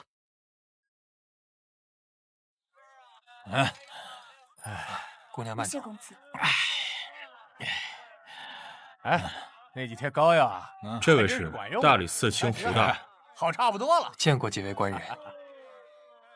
关于徐府的事情，在下有几个疑点想向各位汇报。什么疑点？灵州盛传徐府对第一任夫人很好，但坊间传闻似乎并不准确。此话怎讲？几年前，那云音夫人还在世时，曾找我帮忙代写书信。写的什么内容？具体内容我记不清了，只知道是写给一个小辈，信里都是一些嘘寒问暖、报平安的话，没有什么见不得人的地方。没什么见不得人的，你拦我干嘛？他的怀疑也许是对的。云音的书信里明明都是些寻常的内容，她完全可以找自己的丈夫代写，但她却没有，而是跑到街上找一个书信先生来写。这证明云音和许七言的关系并没有传说中的那么好。不愧是关老爷，一语中的，正是此理。可这又与你有何关联？你是与徐府有仇，还是说你要讨一份通报的赏钱？以后别喝了酒，老往那徐府旁边领我也是受城中街坊的嘱托，是李作将军府，那一家人死的老惨了，你知道吧？那现在驱鬼的道士都死他家了。这许家人他也奇怪啊，鬼宅都敢买，哼，真是晦气。咱不聊这些，咱快回家。可以，走。走。当年发生的那起灭门案，还是历历在目，邻里乡亲全都知道，甚是恐怖。带劲。早上，这次你省了啊，没问题。那府上发生了太多事了，闹得是人心惶惶，总希望能早日有个说法。看，这到底是风水不好啊，还是背后有恶人在作祟啊？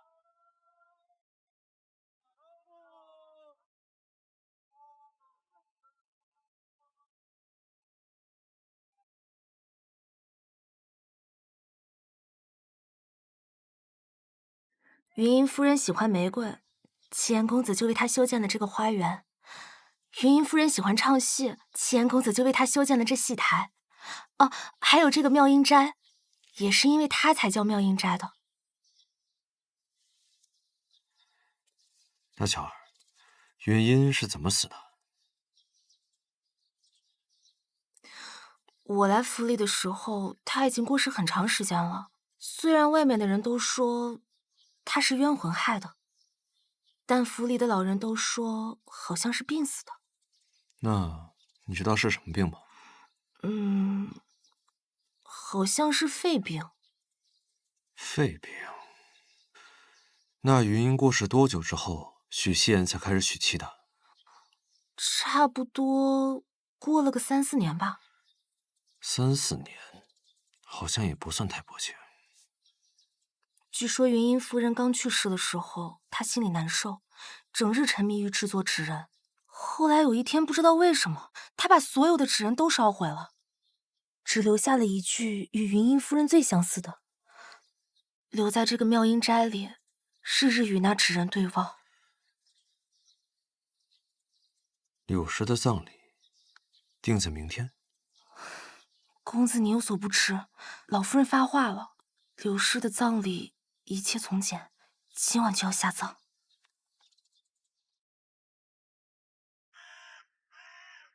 天黑借道，死者为大。阴人上路，阳人回避。天黑借道，死者为大。阴人上路，阳人回避。你怎么搞的？棺材坏了，你赔得起吗？我哪知道，天这么黑。没事儿，关上就行了。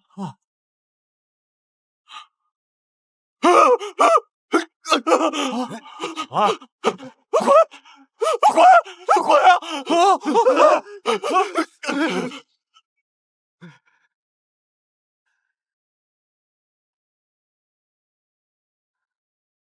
大人，尸体找着了吗？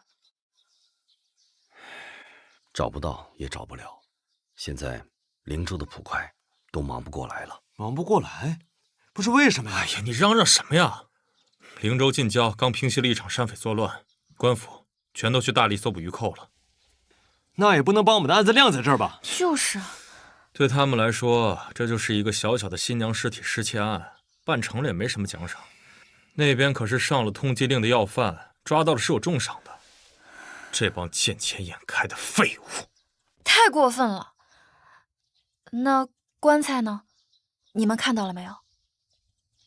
我们去看了那口棺材，棺材里没有尸体，也没有撬动钉子的痕迹，这说明肯定是在封棺前就被调了包，所以柳氏的尸体应该还在徐府。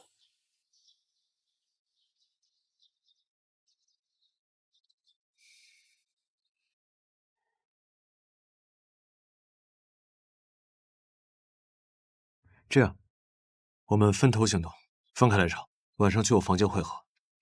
等等，怎么了？我们糊里糊涂配合一下。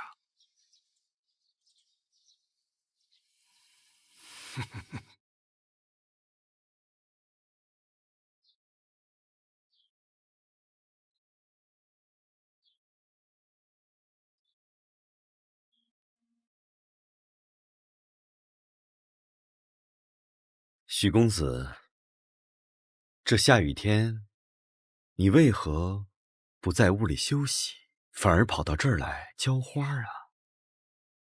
这花是水命，水浇的越多，生的越好。这是云英刚才告诉我的。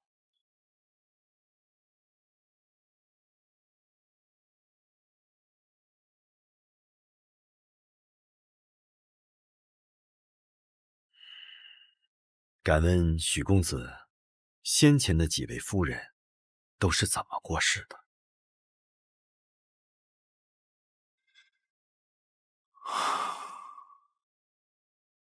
是云英，是云英杀了的吗？可云英夫人已经过世那么长时间了。你不懂，我和云英心意相通，她还在这儿，只是不想让你看见她。也有道理，毕竟那晚我也确实在戏台见到过一个人影，对吧？你也看见了，只有你亲眼看见，你才知道我没有骗人。云英她舍不得我，一如我放不下她。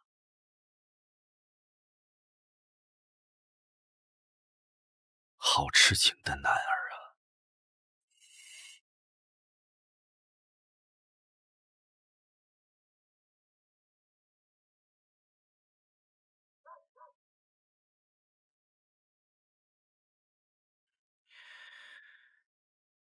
这就是进府第一晚，我起夜时见到的那身戏服。这些都是在妙云斋里的小楼找到的。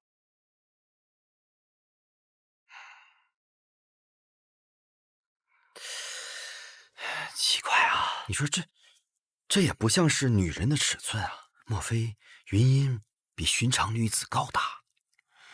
如果纸人的尺寸是按照云英来做的话，那她的身形应该和甜甜类似。不过这件衣服看上去倒怪像男人穿的。难道是许七言？有这种可能。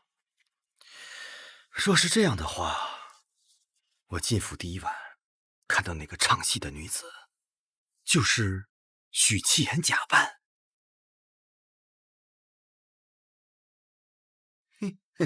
这个许公子，他的爱好还挺奇特的。大人，啊，哎呦，大人，您这是？你这有事说事啊，大人，府上能查的地方全查过了，还是没找到刘氏的尸体。据我这几天的观察，这座府邸外面看小，进屋里看大，估计这府邸里面有密室。曾生，书找到了吗？哦，大人，果然如您所料，在灵州往东郊外的鹿泉宫里找到了这本书。往生圣咒秘法。这本书我看过，书中讲的是一种往生复活咒，施咒者及其5个命格不同，且都与之拜过天地的新娘，复之以5行相生之道，便能召回心中所想之人，还魂到与被招之人同命格人的身上。来，给我看看。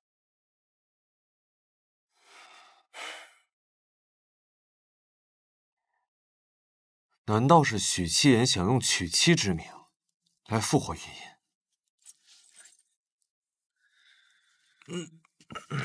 昨天我看了所有被害新娘的信息，她们分别是金命、土命、水命、火命、木命。逍遥子，外地来的道士，或许他并不知道此事，也许他正是发现了许七言杀人，才会被许七言灭了口。哎，你不是说你没来过灵州吗？怎么会知道鹿泉宫的事？我之前听说过，当年这个孙承景担任监察御史，巡视灵州时，便下令修筑鹿泉宫，以供百姓朝拜。然而，当地也有官员上书，称鹿泉宫内有人传播邪法，暗罗信众，图谋不轨。只是这些折子都被孙承景压了下来，那些官员或被罢官，或被贬职调任。所以说来到这儿啊，总感觉今天发生的这些事情或与鹿泉宫有所关联。你们来看啊，这本书提及的火命分为7类，乃霹雳火、炉中火、复灯火、天上火、山下火、山头火，还有这个天神火。天神火，天神血火，普照苍穹，既蒙此光，永驻乾坤。天神血火，普照苍穹，既蒙此光，永驻乾坤。对，就是这句话。福来酒楼的杂役在自焚前喊的口号，哎，你们还记得吗？在大牢里的时候，血神教头们也嚷嚷过类似的。难道是说鹿泉宫也和血神教有关？哎，这么晚了，甜甜怎么还没回来？甜甜什么命格你们知道吗？金命。云音也是金命啊。那从许七言的角度来说，甜甜就是云音还魂的宿体，所以现在甜甜很有可能被他所抓，用来还魂。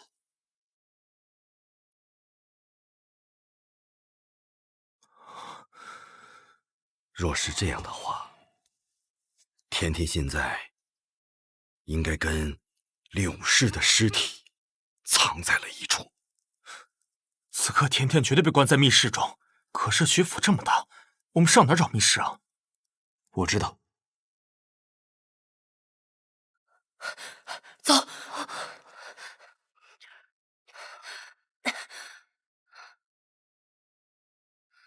快进去！娘亲，我不要进去，爹爹有危险，我要去救爹爹。你爹爹可是大将军，武功盖世，他一定会把那些坏人赶跑的，相信娘亲啊！走。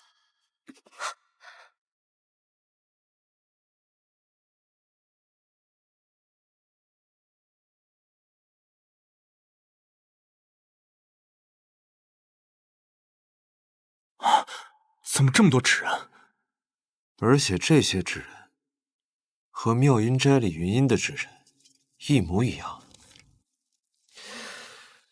上回棺材里掉出来那个纸人，也长这个模样。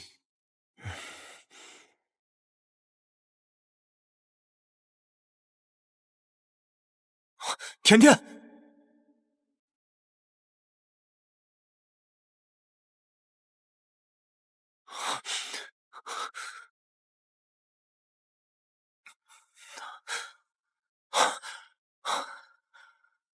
还有脉搏，应该只是中了迷药。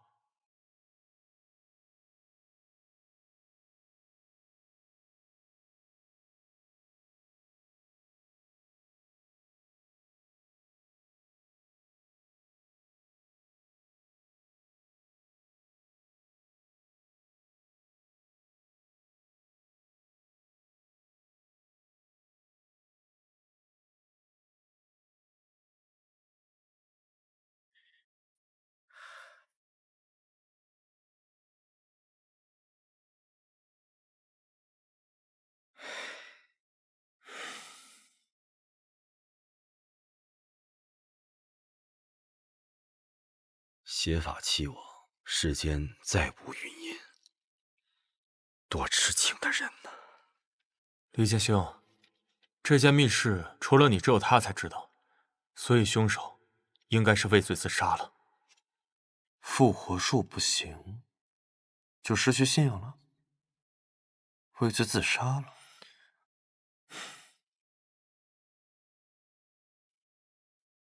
这也太顺了吧！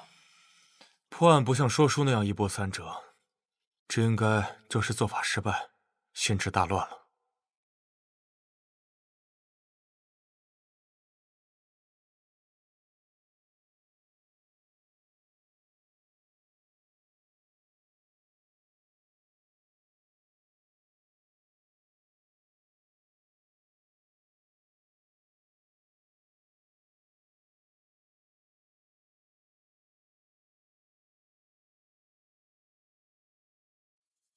是你，你还来做什么？话说这许七言在无意之间得到了一本复活往生录，书上有写啊，他要连娶5个命格不同且和他拜堂成亲的女子，便可复活一个人。大家知道这个人是谁吗？当然是他的爱妻云音了。所以他痛下杀手，夺取了6个人的生命，6个呀！哼，欲知后事如何，下回分解。像许家公子那般用情至深的男人也不多了，为个戏子值得吗？这自古以来，女人就是祸水。许家这么大产业，这次怕是要败了。哎，可不是嘛。那云音夫人也没做错什么，怎么就成祸水了？你懂什么呀？要不是因为她，许公子会杀人吗？那也不是云音夫人让他杀的呀。许七言但凡娶个良家女子，就不会落得这下场。是，他说的对。哎呦，少在这儿议论是非，都给我滚蛋！这啊，怎么跟他有什么关系？曾生，叫剑心快上车。剑心兄，快上马车吧，大人已在车内等候许久了。来了。您仔细看看，小公子，小公子，对不起，我也没有想到七言公子会做出这般事情。待宋姑娘醒来，你替我转达一声歉意。好，巧儿，你也别太自责了。那你之后有什么打算？徐老夫人待我不薄，如今少爷去世，徐府又发生这般变故，我自然是要留在他身边照顾他的。如此甚好，之后有机会我再回来看你，你一定要好好照顾自己。时间也不早了，该启程了。巧儿，一定要保重。好，小公子，你也请多保重。走了。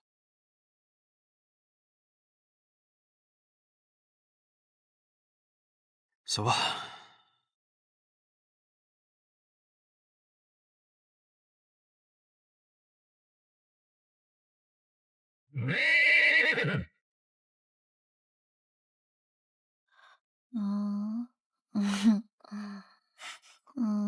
大鸡腿，好香啊！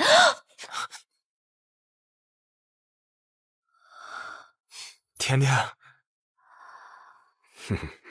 我怎么在这儿？你刚刚中了迷药，我们一起把你救出来了。谢谢你们。甜甜，曾胜当时可着急了，冲在了最前面。嗨，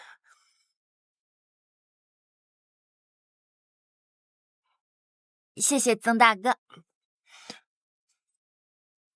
曾大哥，曾大哥，这是什么东西啊？哦，我想起来了，这个是许公子留下的，他说是云音的遗物，我在昏迷之前特意给抓下来的。按照灵州的习俗，一般都是母亲给女儿的。不过这个看起来好眼熟啊！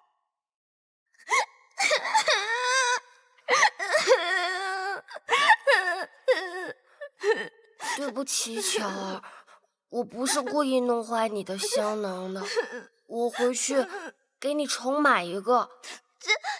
这是我娘留给我的遗物，多少钱也买不到的。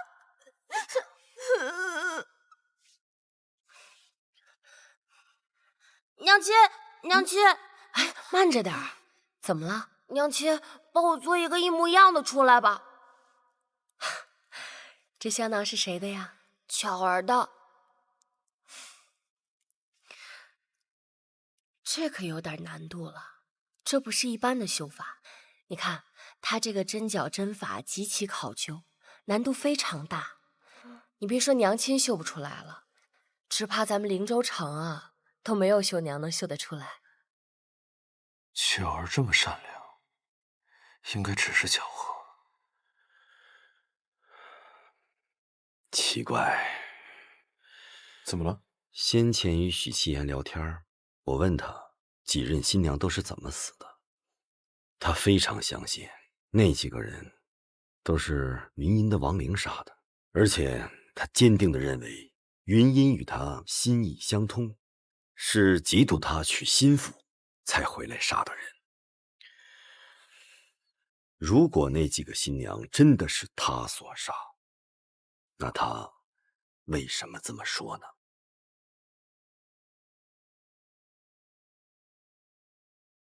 停车！吁！我得回去一趟。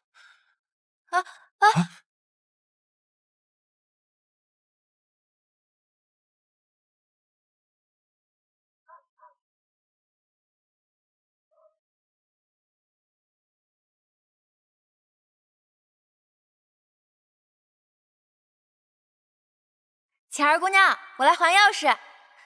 来了，谢谢，不客气。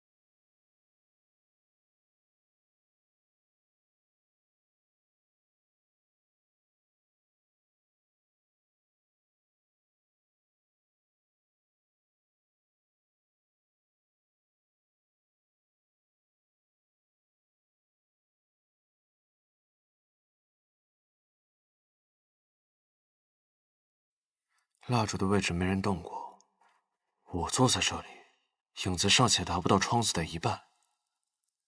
那以新娘的身量，她的影子应该比我还矮小很多才对。走了。可那天我看到的影子，几乎达到窗户的中间部位。也就是说，那天坐在这里的人不是刘氏。可如果不是刘氏，还能是谁呢？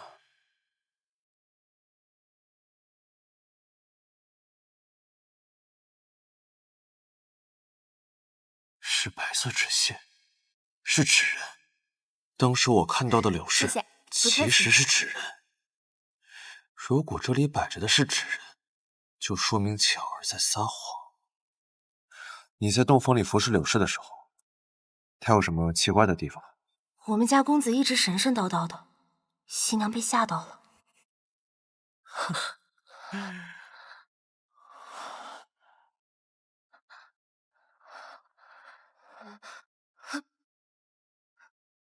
夫人，夫人，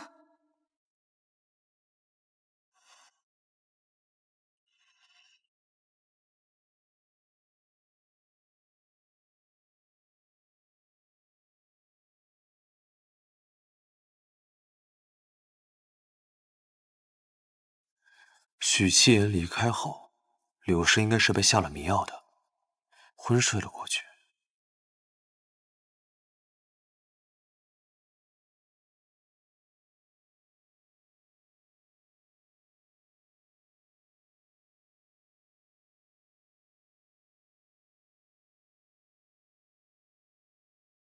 而巧儿整理完柳氏的衣物和首饰之后，就应该是把柳氏带到了戏台之上。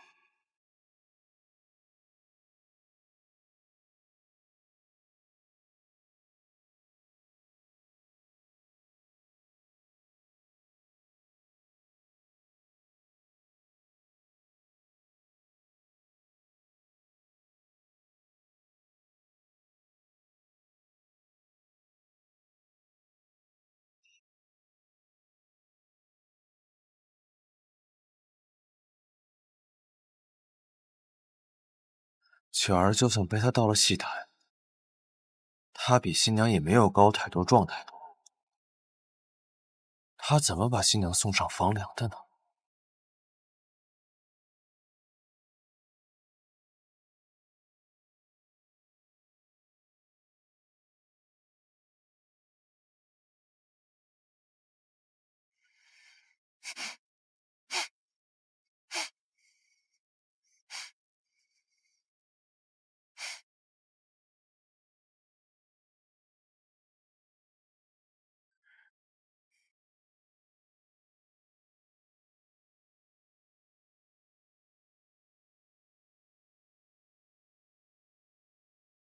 新娘的胭脂，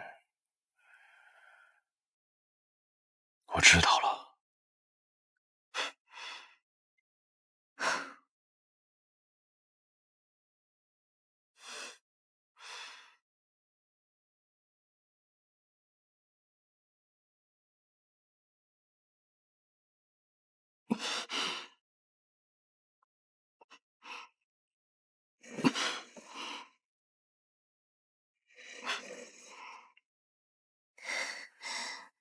到了戏台之后，巧儿用绳子和幕布做了一个网兜，把新娘放到网兜上，拉到与房梁相近的高度。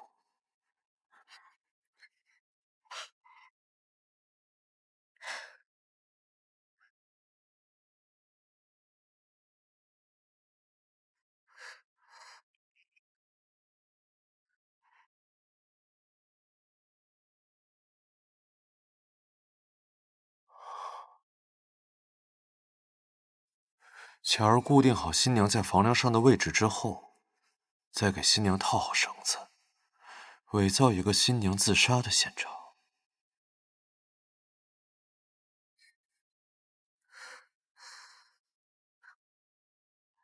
然后他再回到婚房，把纸人摆到窗前。巧儿姑娘，我来还钥匙了。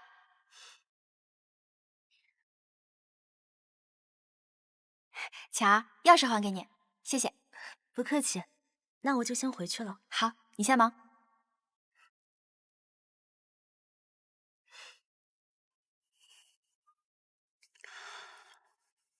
等甜甜回来还钥匙，看到窗前的影子，帮他作证，证明柳氏当时还活着。这说明，连甜甜丢钥匙都是他设计好的，为的是帮他做不在场证明。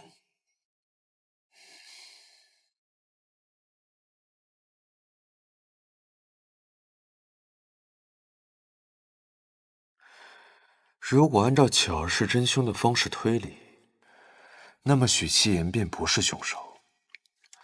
那么他如何进入密室，杀死了许七言呢？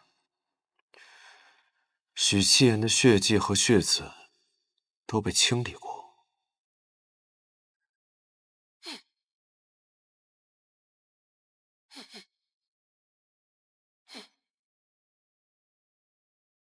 看来，所有的证据都清理了。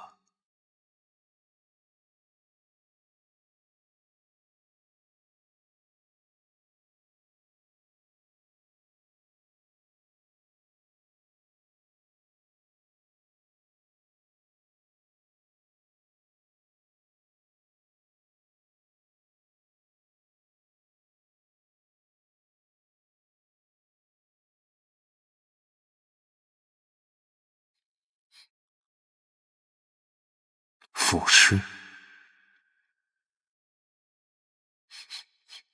蜡烛、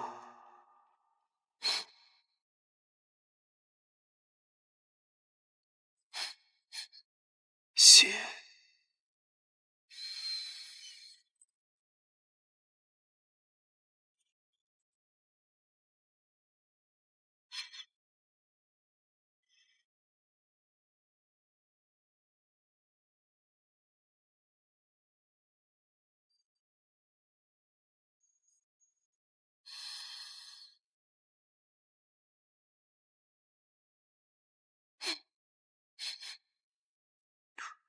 体香。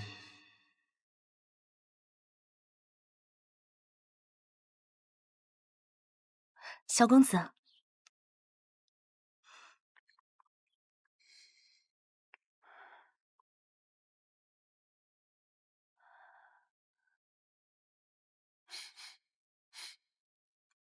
是巧儿的体香，带着桂花熏香的味道。就是这里，巧儿的体香留在了这里。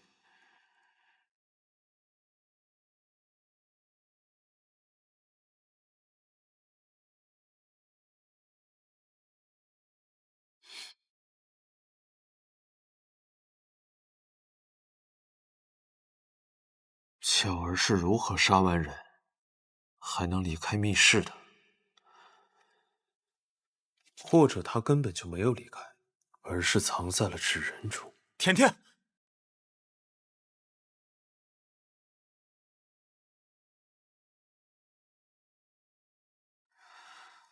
当时胡正义看见那个唱戏的女人，也是巧儿涂抹了浓妆假扮的，为的就是把闹鬼一事坐实，误导大家。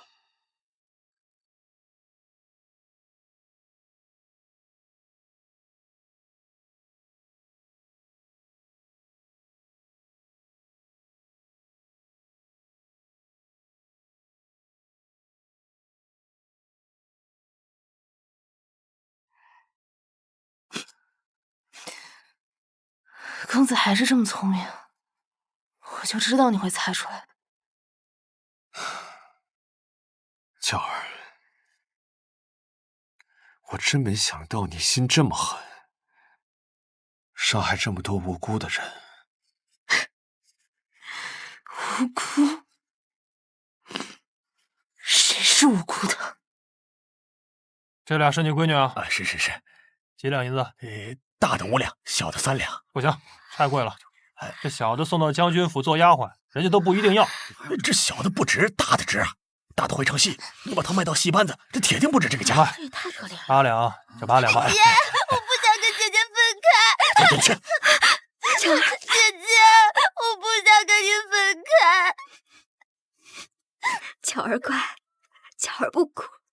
等阿姐唱够2年戏，赚够了钱，就一定赎你出来。你等着阿姐。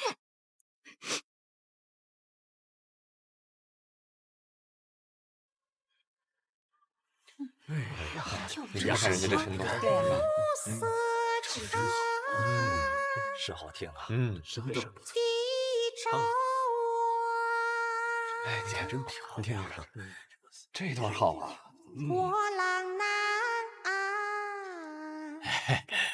多谢啊，班主。看人家这功夫，这位公子有何吩咐啊？这位姑娘叫什么名字？云音。我想给云音姑娘赎身。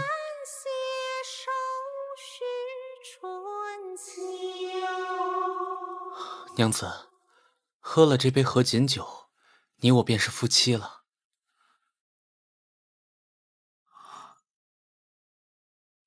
喝啊！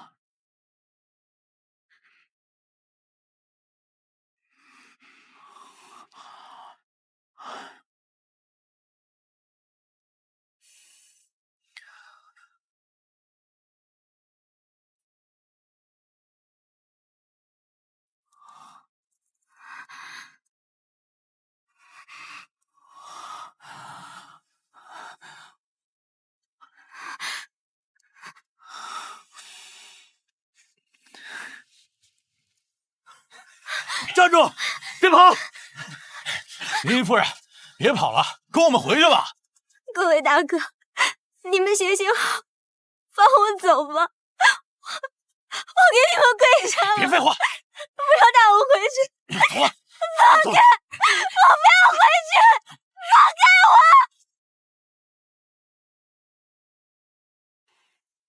娘子，不许再跑了，我会心疼的。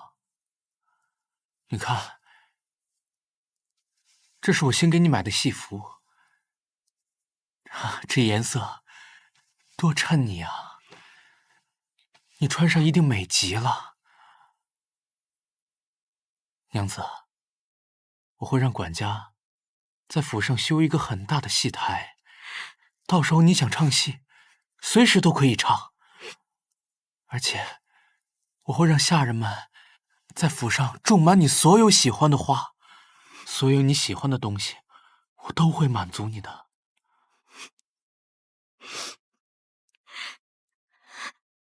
但是有一点，只有一点，以后不许你离开府上，一步都不可以。乖。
我，来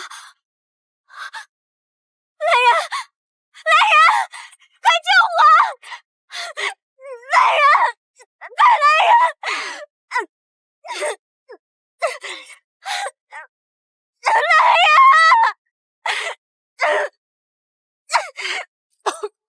当时正值午夜，下人们都睡了。等他们发现失火，已经晚了。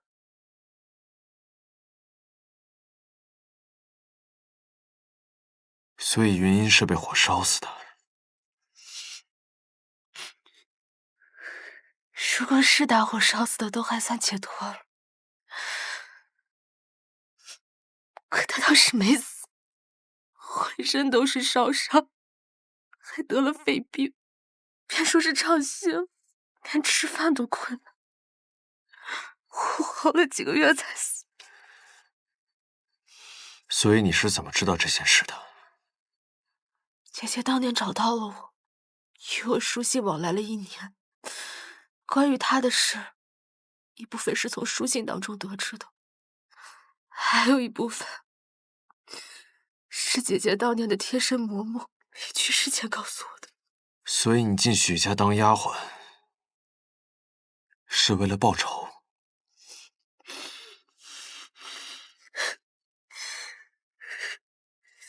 她本来就是我姐姐，为了她放弃点自由算得了什么？可你为什么要去伤害那些无辜的新娘？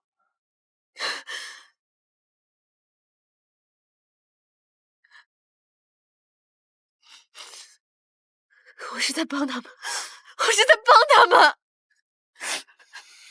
当年许七言找到时要到了往生树，需要集齐5个女子来复活我姐姐。他后娶的第一个新娘叫做吴氏，为了帮吴氏离开，我装神弄鬼的拖住许家人，没想到许七言他就很高兴，他觉得我姐姐显灵了。如果我姐姐真的在天有灵的话，第一个要杀的就是他许七言。可是吴氏怎么死了？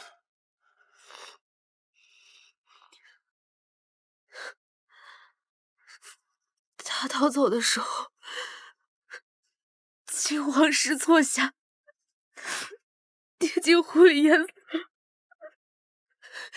是我害死了他。不，我是在帮他，我是在救他，我是在救他们所有人。他活着就只能痛苦，就像我姐姐一样。可我又没有能力放他们走，我也是在帮他们。是那个道士，是他说姐姐可以复活。你问过他们的想法吗？这样的你，跟许七言又有何区别？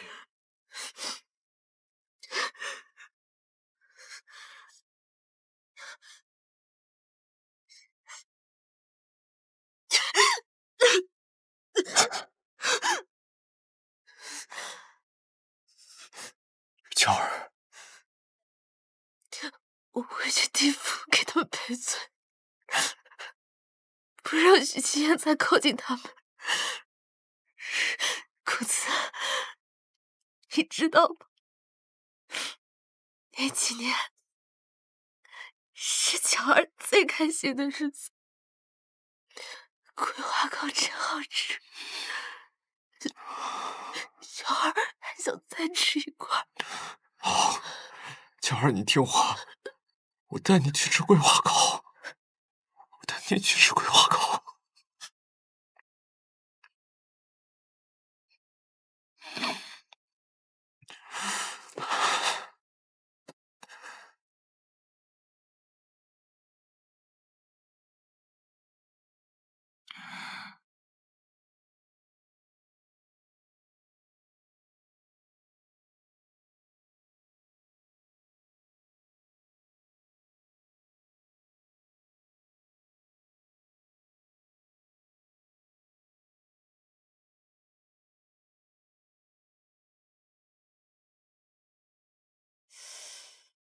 所以逍遥子也是巧儿姐杀的。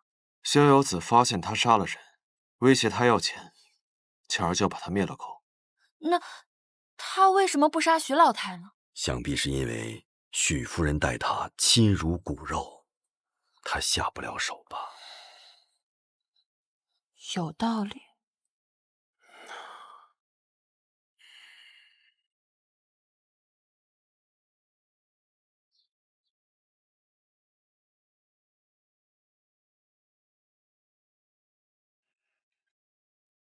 是你，你还来做什么？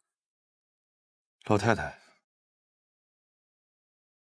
我来问您一些旧事，希望您可以如实作答。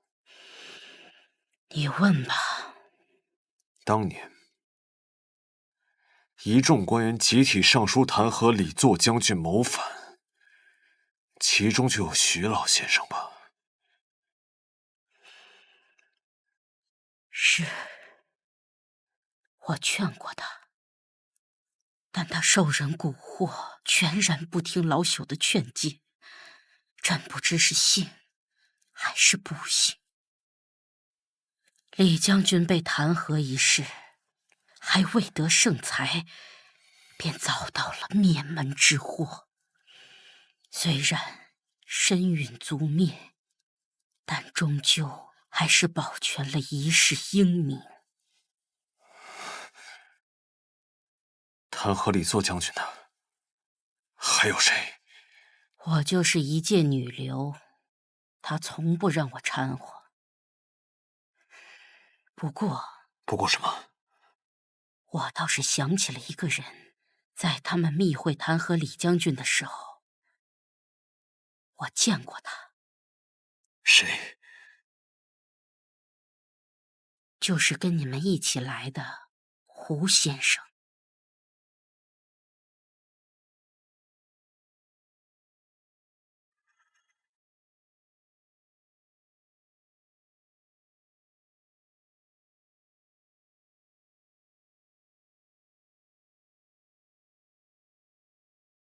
剑星贤弟，你是不是有什么想和我说的？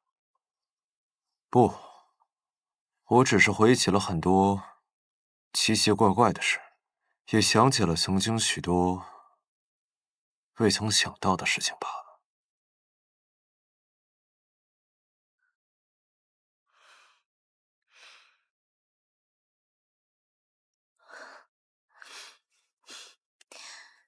原来是胡正义胡大人，大人您探案的本事，早已名扬天下，今日一见，果然名不虚传。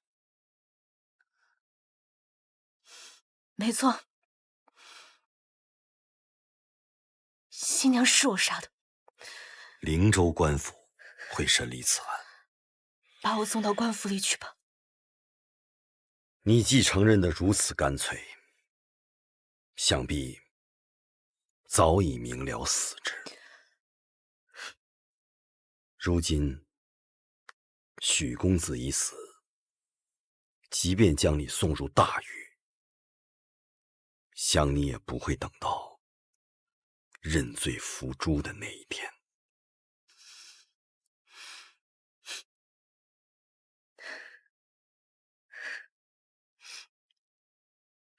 罪状我已全部写下，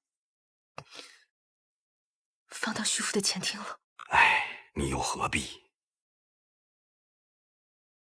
好。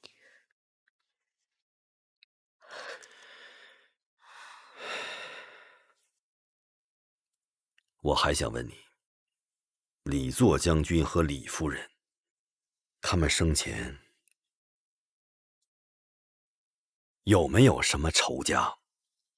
或者在出事前，是否与何人产生过纠纷？你印象中可有什么疑点？那时我才7岁，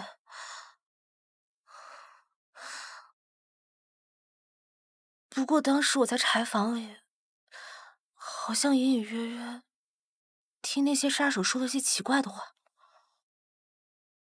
什么话？